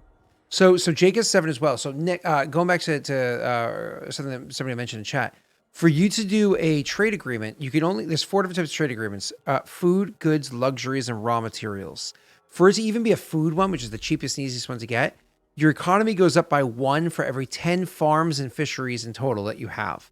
None of them have fisheries, so you have to have 10 farms in the kingdom to even have your kingdom, your economy go up by 1. That's crazy. And you have to have at least 1 stockyard and at least 1 granary to allow this to happen. And the benefit is lost in any month that your consumption is not reduced to below 0. So you have to have at least at the biggest number you can have is a -1 consumption for that to even function. Then if you look at somebody like what Nick would most likely worry about down the line, there's other ways, but earlier for him would be raw materials. Nick and Tesh. Sell. This would be 10 mines, quarries, and sawmills. So it's a combination. And you have to have at least 1 foundry or, in Nick's case, the lumber yard to make that work. And that's, again, for +1 economy. There's lots of rules that go into it and the original investment and ROI for it, but the short version is that's how you get it for just that. Then there's other cool things that you can do too, like vassalage edicts. Like one of the things that Jake could in theory do, I don't have the map open for them, but in theory what Jake could do is he could actually grab one of the tribes that's down south and be like, you Clandensho now. And like, even though they're a tribe down there, they have to pay him degrees of tribute for being there. And he has one of his advisors overseeing a tribe, and it becomes a vassal state for him. Nick wouldn't necessarily do that down there unless he like maybe sponsored a different kingdom to go off into the west and puncture through the woods, as you guys saw you can do. And like that was a vassal state of his that happened to do its own problems over there or other things. So So what we have is I was reading. We have a treaty, which gives us the economy, and then an alliance, which gives us the stability, I think, or loyalty, whatever it is. Stability. well, yeah, so that's different on the diplomacy edicts. There's embassy, which you guys all can do with one another, but chose not to so far. There's treaty, and then there's alliance. You guys have all of those. So, Jake mentioned wanting to do that math real quick. We can actually do that. So sell. Go ahead. Yeah, sure. Did we? We can do this kingdom roll. So I'm gonna just subtract the bonus that I currently have, and then we'll go off of those. Yeah, and I should also update the Patreon one and see if it's higher or lower, or exactly the same. So you just subtracted the others to do it? Yeah. Okay, cool. So I'm gonna subtract others from them as well. How did we do it? So we just added together the numbers, divided by 2 to get the average, I think, and then times it by 0.1 or 10%. Because we made the balanced treaties, right? We're not fucking each other over. Oh, correct. So what you're saying is, so let's take care of Jake's first since he's not here. Cell's economy is a 37 by itself, plus Nick's is a 28. That is a 50, 60, 75? Is my math wrong on that 65. 28 plus divided by 2 is 32.5 times 0.1 is 3.25. 3.25 for Jake. And then mark that on like the side and then something. Also other. Yeah, 3.25. 3.25. That's marked in other. And then you have keep it out of Jake's number for now though, so we can calculate. Oh yeah, I get what you're saying. 3.25. Okay. What's Nick's stability? Nick, your stability is 32. And 32? Cell's is 32. It's 32. So it's 32. That's a 3.2. Yep. Easy enough. Yep. So 3.2. All right, cool. Now we're gonna do Cell's next. Jake is offering a 26 and Nick is offering a 28, so that's a 50 whatever. 22.7 I get. What was that? I get 2.7. I'll mark it. Okay. And then 31 plus 32 is 63. Divided by 2 is 31.5. So 3.15. Okay. And then for Cell and Jake to Nick, Cell is a 37 plus 26 is a 63, I think. Yep, 63. Divided by 2 is, what's that, 30? So 3.1 goes to Nick. For Nick, you ready? Economy, 3.1 you want to add to you. And then 32 plus 31 is again 63. Same thing, 3.2 you're adding to your other one as well. Okay. So yeah, I get the least amount still, but that's technically good. Or it is very good. And that's actually, I think, a 1-point upgrade across the board for you guys. Yeah, I went from like 1.85 and 1.95 to 2.7 and 3.1. Yep. So Yep. it's a huge benefit. Oh, it's funny. So for you, Cell, under resources for your economy, remember I said that because you just claimed it alone, your resources, you immediately get a +1. Oh, that so would have changed it. That's where your economy goes up. So I got 1, so now I have a 40. Yeah, but that wouldn't have changed anybody's overall numbers because they're all 0.2s or whatever. Yeah, So- it wouldn't, because it'd be I think Jake might have an extra. They might have an extra 0.25 or something like that, but Yeah, whatever. it might So- not matter. It doesn't matter. That won't add up in a way that matters right now. So yeah, you have a 40 economy. You are the money bags right now. So you use it hard because you have the most expensive place to build up. So it's a good thing you have the money bags at the moment. Okay. Now that is out of the way, anything else you guys need to look at into your kingdoms? Any rules stuff you want to go over? Any questions you want to ask of me? Because you have me here for now. I know obviously we looked at Nick's leadership. sorry, What does cruelty give you? A -2? I don't know, Nick. Maybe we should knock you down to that 13 again. So to answer LD's question on the edicts, is that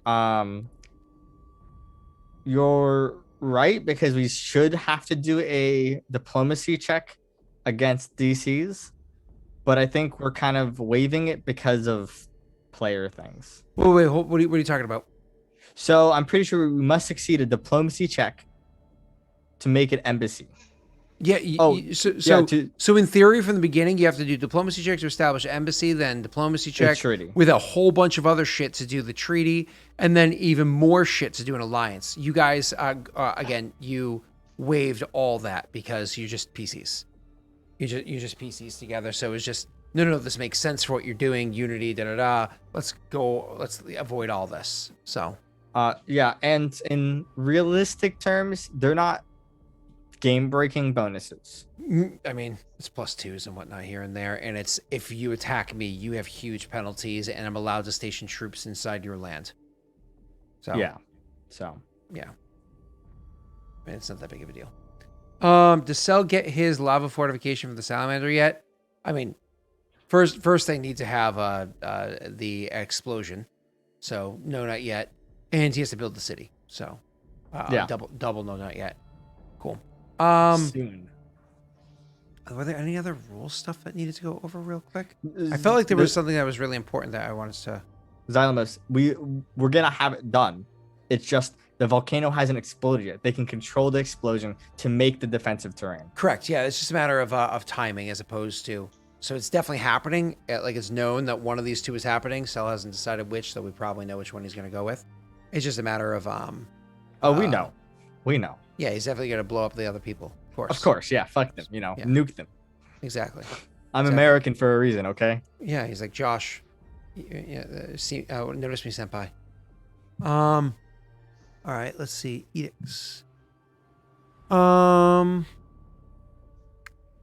Exploration trade. Anything else? Oh, that's for a weapon. The Dorman thing. What does he make? Who's he making it for? Me. Because I'm a greedy bitch. Oh, he was making it for you specifically? Yeah. Describe to me again the scenario by which he was making it. I know we were using Fireforged and all that fun stuff. He went down to impress the salamanders with his craftsmanship by making a phenomenal weapon. Okay, and this is supposed to be a weapon for you. What kind of weapon do you use? I use a wave blade or flame blade, as I've renamed it. And you have to continuously use specifically that, right? Yeah, that's the only weapon I can use. Otherwise, I'm like mega fucked on all of my stats. Give me 1 second. So, weapons crafted from a Fireforged steel, which is not just typical fire. It's very specific. It has to. It's automatically masterwork. What's up? I didn't even know that. I didn't even know it was like a special weapon. There's a special material called Fireforged steel, and it's actually a secret dwarven crafting measure in most campaigns, but dwarves don't exist in Aurorum, right? So I agree, McGrady. Clearly, it's not only. You get the first +1 weapon, okay? Fireforged steel similarly channel heat away from the user, so it does not grant the wielder energy resistance. Instead, the blade absorbs and channels heat into parts of the weapon that contact enemies. If the weapon is exposed to 10 points of fire damage, such as from an opponent's fireball or by holding over a campfire for 1 full round, the weapon deals +1d4 fire damage to its attacks for the next 2 rounds. If the wielder is wearing Fireforged armor, using Fireforged weapons, the bonus damage increases to 1d6 and lasts for 4 rounds.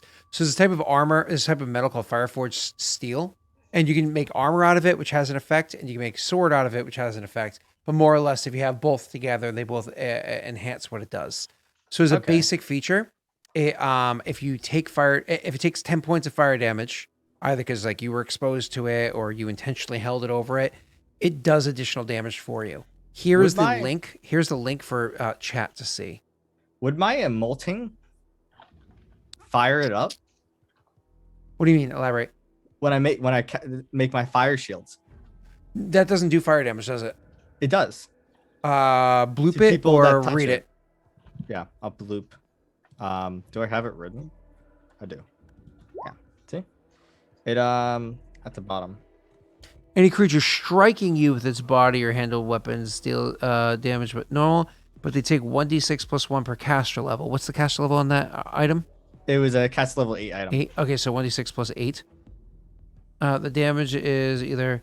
I can imagine, so similarly to holding it over a campfire, if you put it over yourself, you roll a d8, and there's a 7 out of 8% chance that you actually activate your sword and you can move forward. So you just spend a 4-round action. If your crown is activated, you spend a 4-round action to activate your sword too.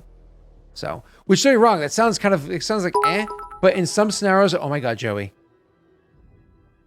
Joey wants Nick to have his sword. No, listen, Joey, I legitimately rolled a d20 for how it would go out.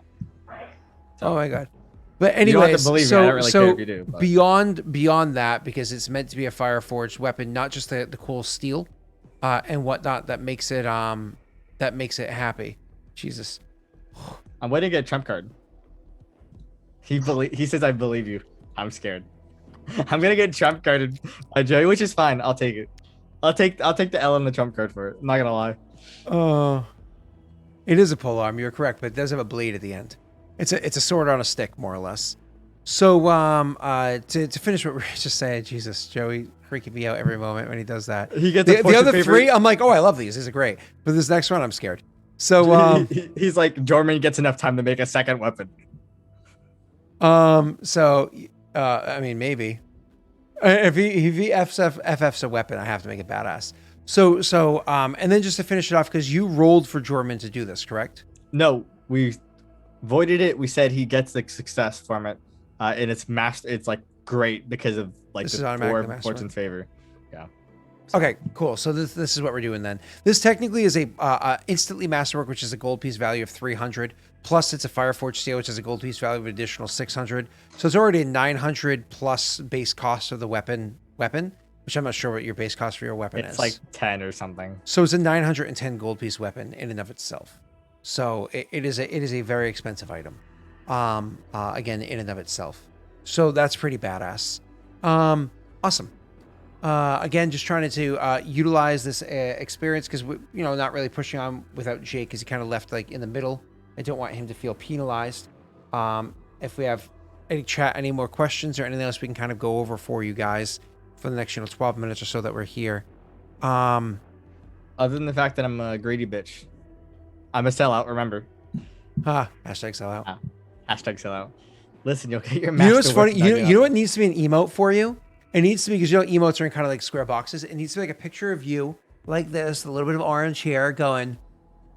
Look, you get that like Poggers face, but it's just they got giant T, giant R, slightly smaller U, and then a whole bunch of trailing off W's afterwards. Just true. Right? Like that would be a perfect emote for you. Just like true. About 2/3 of your face with just true out of like a Pogger mouth. That's like phenomenal. Right? Like that would be that's great. That'd be a Pogger. that would be pretty Pog champ. There's not enough chains. I keep looking like Joey. What are you doing? Joey, you're freaking me out at this point. Like you're freaking me out, buddy. I got the stream open. I don't normally have it open. Again, I keep the stream closed so I don't see what's happening. Yeah, Joey's got me freaked out today. I just have chat, so I can just see when he drops fucking a million bits. I'm like, Okay, so back to Nick looking specifically. Okay. Oh, did you drop? Oh, it's Jorman makes a weapon for Naren, a better weapon to prove his craftsmanship to Clan Kushibashi. I'm okay with this. I don't have a problem. I wanted the flame weapon because I thought it was thematic with the setting and what happens. That's like kind of why I was leaning towards it anyway. Okay, well, while we're here, again, any questions you guys have in chat, we'll feel free to answer them. I know. Listen, I know. I love Pathfinder. So? Listen, I know the most demanding question is Tessel a slaver? The answer is no, you fucks. Anyway. Says the slaver. You have no evidence. So, to be clear, Nick's weapon will also be Fireforged steel. Thank you, Joey. Yeah. Because of the fact that it's coming from where Nick is from, it makes sense that the haft of it would be Darkwood. He would have utilized dark wood out of where Nick is. And is it half the weight dark wood is, or is it just almost as strong as steel? What is use the original weight but add 10 GP per pound to the price of master. Is it any It's good? considered masterwork and weighs only half as much. So how much does a naginata usually weigh, Nick? Good question. And that's not where it's stopping. This is a magic item. Let's be clear. This is Let's go. definitively a magic item. You're welcome, Nick. I made Joey pay to win for you. Dankwood. Oh God. You're such a shitlord. I don't disagree. I gotta see if I wrote the weight down on my paper. I probably didn't. Why am I called a slave ration? Because everyone hates me. Yeah, that's actually yes. Because we hate slavery. Yes, I hate slavery that too. That's why my people don't don't have slaves. Sure, we believe you. You believe him, right, yeah. Nick? I only Right, speak yeah. the truth. Okay. Oh yes, says the religious zealot. Yeah. Varric Scott, he didn't get a weapon when I crafted stuff for him. I crafted him a bow and club out of the guy that sucked dick. Whoa. That's your answer. Wait, what? I was half listening. All of a sudden, there was some pretty intense stuff.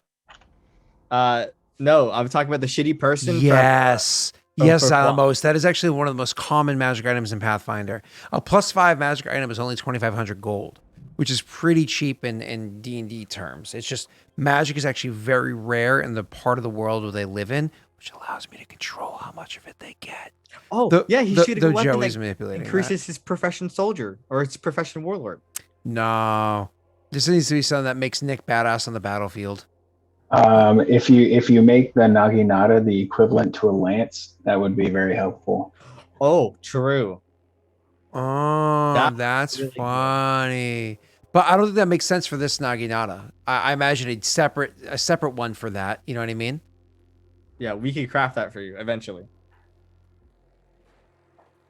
Jordan just can't roll. I got to look up other details in a moment. It's actually the perfect time for us to look it up too. I don't even know what that word means. What are you looking for? No, it's all good. Okay. Just give me a moment. Nick is looking something up too. I was looking for the weight, but the SRD doesn't seem to have it. Have the weight. Go to the weapon. Go to the Eastern weapons page. Do you not have it written on your character sheet? No, I don't.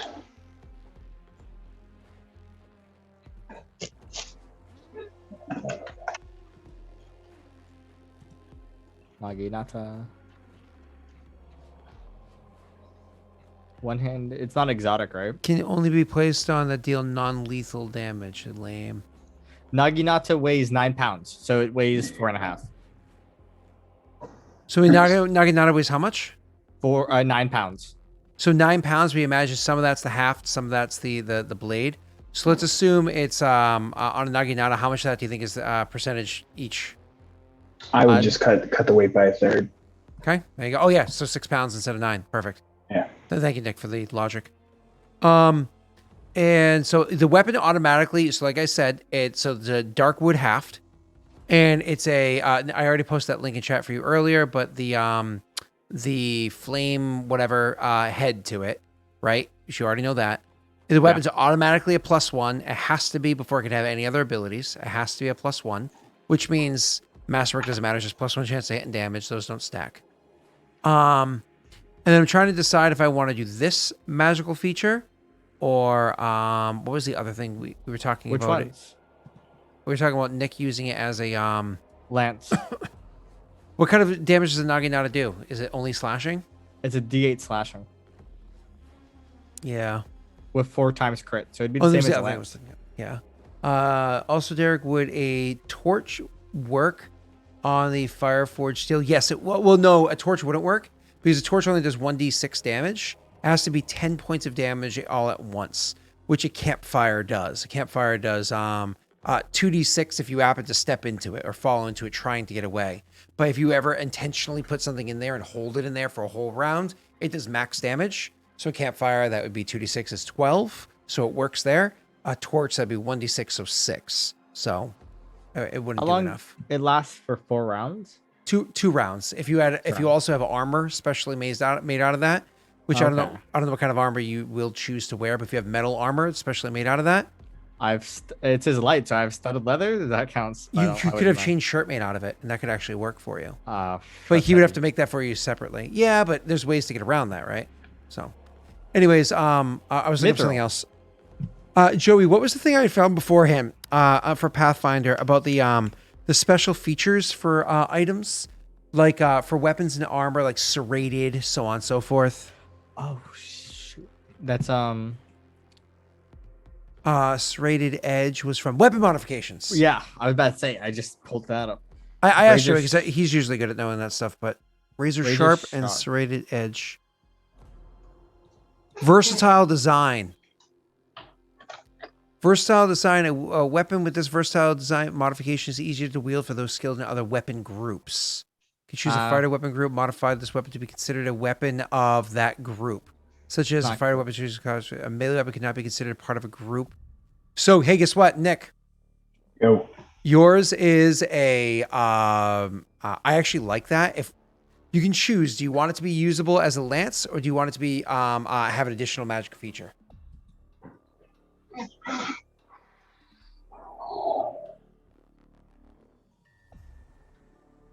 Snaga, you want to roll a d6? High is lance, low is magical feature. Magical feature. Okay, that means it's technically worth more money than what we're going to go with. It's just something that technically magic can be added later on, whereas features have to be crafted without its original design. So technically speaking, I know Norway, hold on to your ass for this one. This is technically a +3 magic weapon because it is a +1 because it's mandatory in Pathfinder. If it's not +1, you can't do anything else.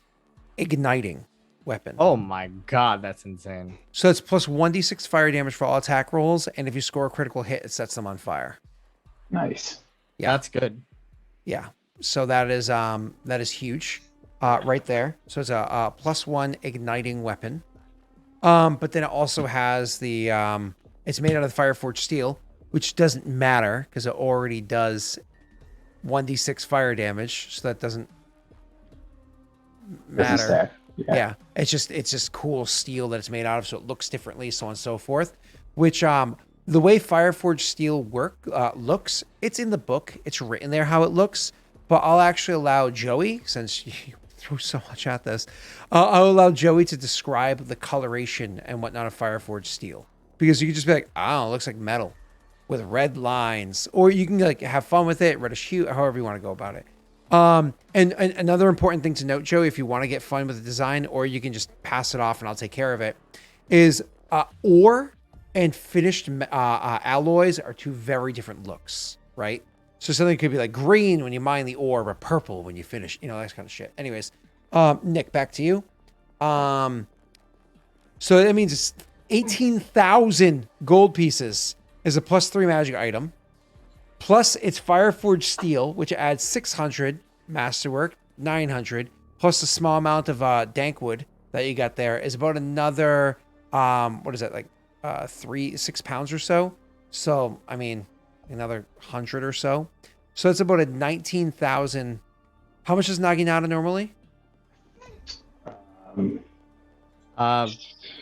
It's not, it's 35 gold. Yeah. So yeah, it's about a 19,000 gold piece item. Wow. At fabrication. So so you better make sure you chickadee check yourself when you talk about Clan Shado, because their slave labor brings you. Shut the fuck up! Really? I can't believe you've done this. I don't even know how it started, but Anno was the one that got me on board. I wasn't even on board till Anno got me there. Okay, I won't lie. Anno got me. I just want to hear that this blade was like quenched in the tears of 1,000 slaves. Oh boy. Oh jeez. It's so terrible. So bad. All right. Moving on. The joke is getting old, of course, but All right. So as for you, sir, your additional feature on your weapon, because he's not just giving you just nothing, he's obviously crafted something for you as well. Let's see. Razor's Edge means, and Serrated Edge. What kind of weapon do you have again? I have a wave blade, which is both piercing and slashing damage, but I only use slashing because slashing's grace.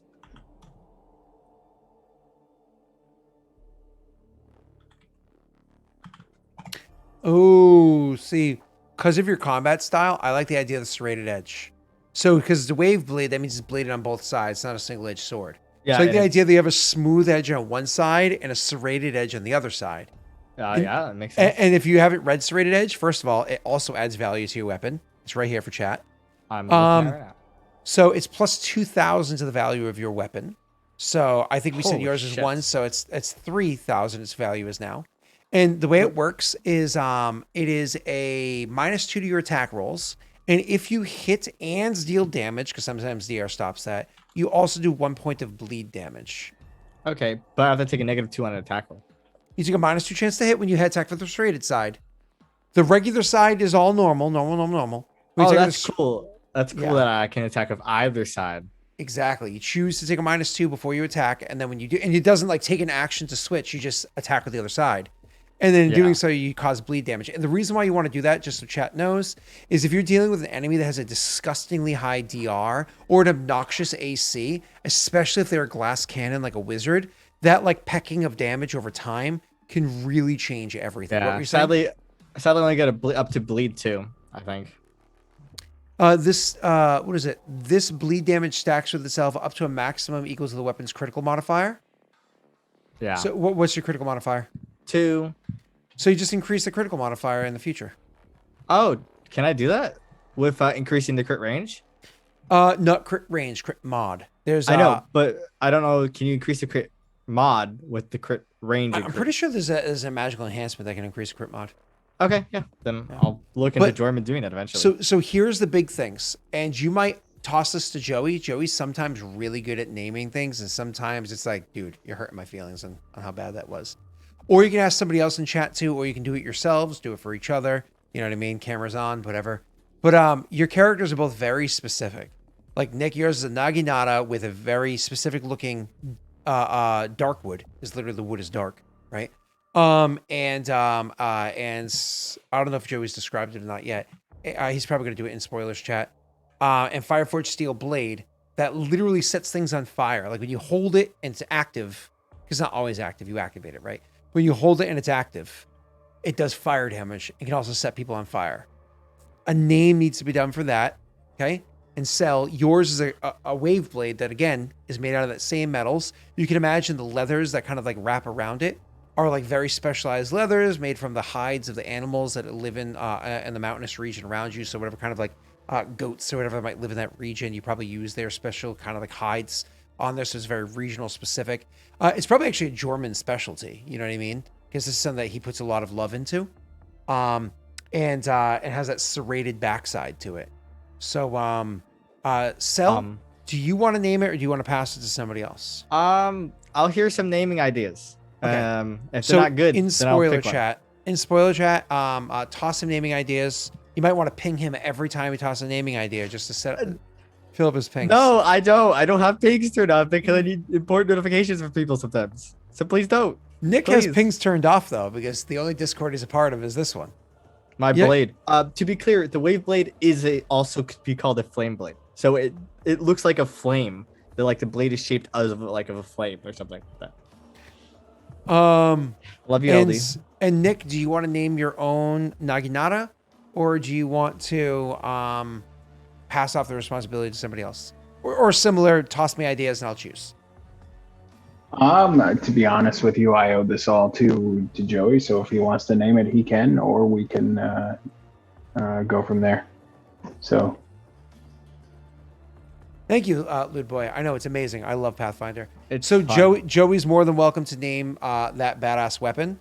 I love the sound of it. It's just such a cool weapon. So So to be clear on mine, it's Masterwork, Flame Forged Steel, Serrated. Yep. Okay. It's deep. Nick's, Correct. yours is fucking cool as hell, dude.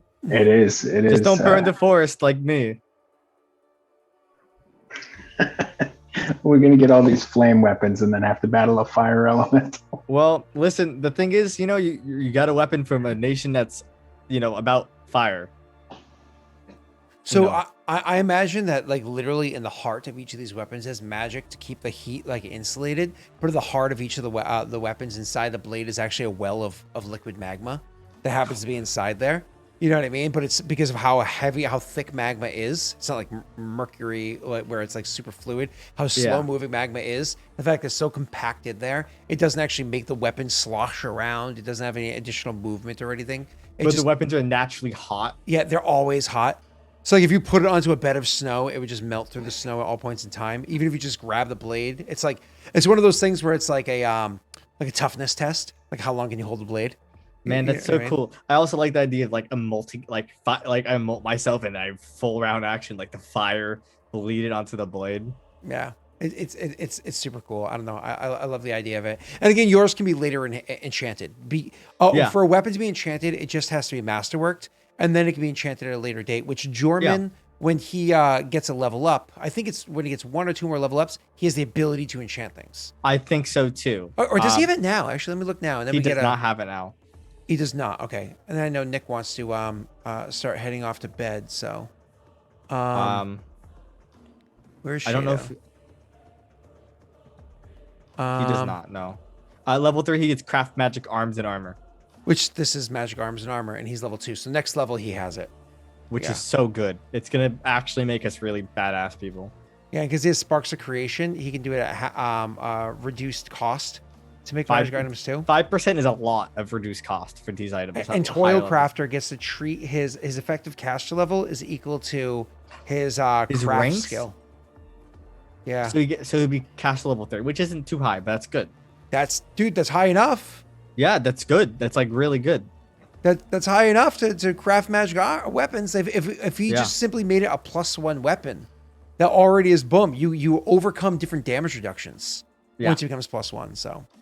That's what we need to do with mine and Jake weapons to make them +1, so we go badass motherfuckers. Oh, I never announced what this month's upgrades are because we're in May. I have to announce Level them up. No, that's actually next month, June. Yeah, June Unfortunate. June, because next month makes 4 months, right? We started in February. February, March, April, May. I just don't want them to outpace you. So yeah, it's every 5 months because I don't want them to outpace you guys. Okay. So it's every 5 months. Cool. So they need to always kind of like trail behind a bit. Otherwise it's ridiculous how powerful all these people are, and then there's crazy magic everywhere, and it just So it's every 5 months. So next month. If it's something you're doing, you want low magic. All right, awesome. So why don't we sell? You can say who you are, how to find you, all that fun stuff. I'm Celsier. I'm twitch.tv Celsier with an S at the end. I'll be playing. I think I've been waiting on Mass Effect the Legendary Edition till I was sure there wasn't going to be any like major fixes for it, for a bunch of bugs or whatnot. So I'm probably going to play it tomorrow. But tomorrow, also, I'm going to try out a little nice thing. I'm going to do like a recap and a kind of plans for Warmonger a bit. I'm going to see how that goes on Tuesday. To like kind of get an idea of what I'm aiming for in the future, and get it all written down and get some feedback on the ideas. It'll probably be around 9 p.m. EST. For me on this channel, it's tomorrow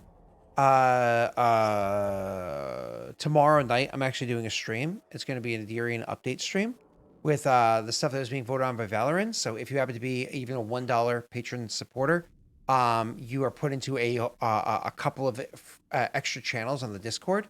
I'll toss the Discord link now. So there is a couple of extra channels on Discord that you're a part of, and then if you're on higher tiers, you have extra channels you're a part of. Yay! But either way, it allows you to vote on how it is that Valorant runs as a nation. Because whereas these guys can control their own nation. Valorant is voted on by everybody over there, so it's wicked cool. I get more Discord links if you want them. So is voted on over there. So it's going to be a cool little thing. I'm going to be doing it Norway at 9 p.m. EST just to make sure that I can actually start on time without it being any issues. 9 p.m. EST. It will not be a super long one because I do have my early stream the next morning. So that's what I'll be doing tomorrow night. And then definitely check out Lost Initiative. Stuff changing in the near future is all I'm going to say. I don't want to go over any details or speculate on anything. But stuff changing in the near future for Lost Initiative, which is the Wednesday night, 9 p.m. EST on twitch.tv/Lost Initiative. Link to Patreon. Yeah, I can actually toss that. I should probably have one of those up here too. That'd be www. Do you have to do HTTPS? You do. That's https://www. Okay, or that. This posts. I have it on a quick tab. Oh, okay, cool. There you go. For the posts. So again, even the $1 tier gives you access to the votes or whatever, and then if you do higher tiers, there's other stuff that it affects the campaigns. Read through them, see what's best for you. Don't kill yourself on it. Do what works. Nick, anything you care to say, or aside from a thank you to Joey for the badass weapon? Yeah, no kidding. Absolutely insane. And again, Joey, yeah, feel free to name that. If not, we'll come up with something and try to give it an appropriate name. Nope. The only thing I'm doing, I think I'm picking up Legend of Mana this week, and I'm probably going to start running through that. So oldie but a goodie there. The remake? Or... Yes. Yeah. Okay. Yeah. You know what's funny is I didn't realize this because I've been trying to get Rory. We got her one of those cheapy handhelds that can do English or Japanese, and then like it has like, I don't know, 100 games in it. And it looks like a Game Boy. Then every video game you choose on, it's all in Japanese. So like English, just pick the games. Everything's in Japanese. Why it's so cheap. But because I have an old Game Boy, and then I realized the Game Boy I have is actually worth $140 because the legit old Game Boy Color. I didn't realize they had that much value to them. Now I'm like, fuck. So I was about to literally throw it away. It's been sitting on my desk at work because I've been fiddling with it, trying to get it. Now I'm like, shit. Now I'm going to like properly see if I can get some cartridges that work in this thing, so on and so forth. Because I want to have that old classic gaming style of fun because she's actually starting to enjoy doing this shit. But like that thing, the screen's so terrible, you can't even see it. You can always just buy a DS Lite. What's a DS Lite? Because I was talking to Rena and I was like, because Game Boy Color or Game Boy Advance? This was Game Boy Color, Game Boy Advance. I forgot about Game Boy Advance. Google, I don't know if the DS Lite works for the Game Boy Color, but I think it might. But it's like a DS. You know what a DS is, right? Yeah, of course. It on the bottom end of the DS Lites and old DSs, they had Game Boy cartridges. So I'm sorry, Game Boy Advance. What were you saying? Game Boy Advance. Okay, because a renewed Game Boy Advance is $136, and while I'm not, while that's not like anything crazy, it's just for a 5-year-old. That's a little. She's gonna drop it. Now, what's a DS Lite? A DS Lite is just like they're like the cheaper.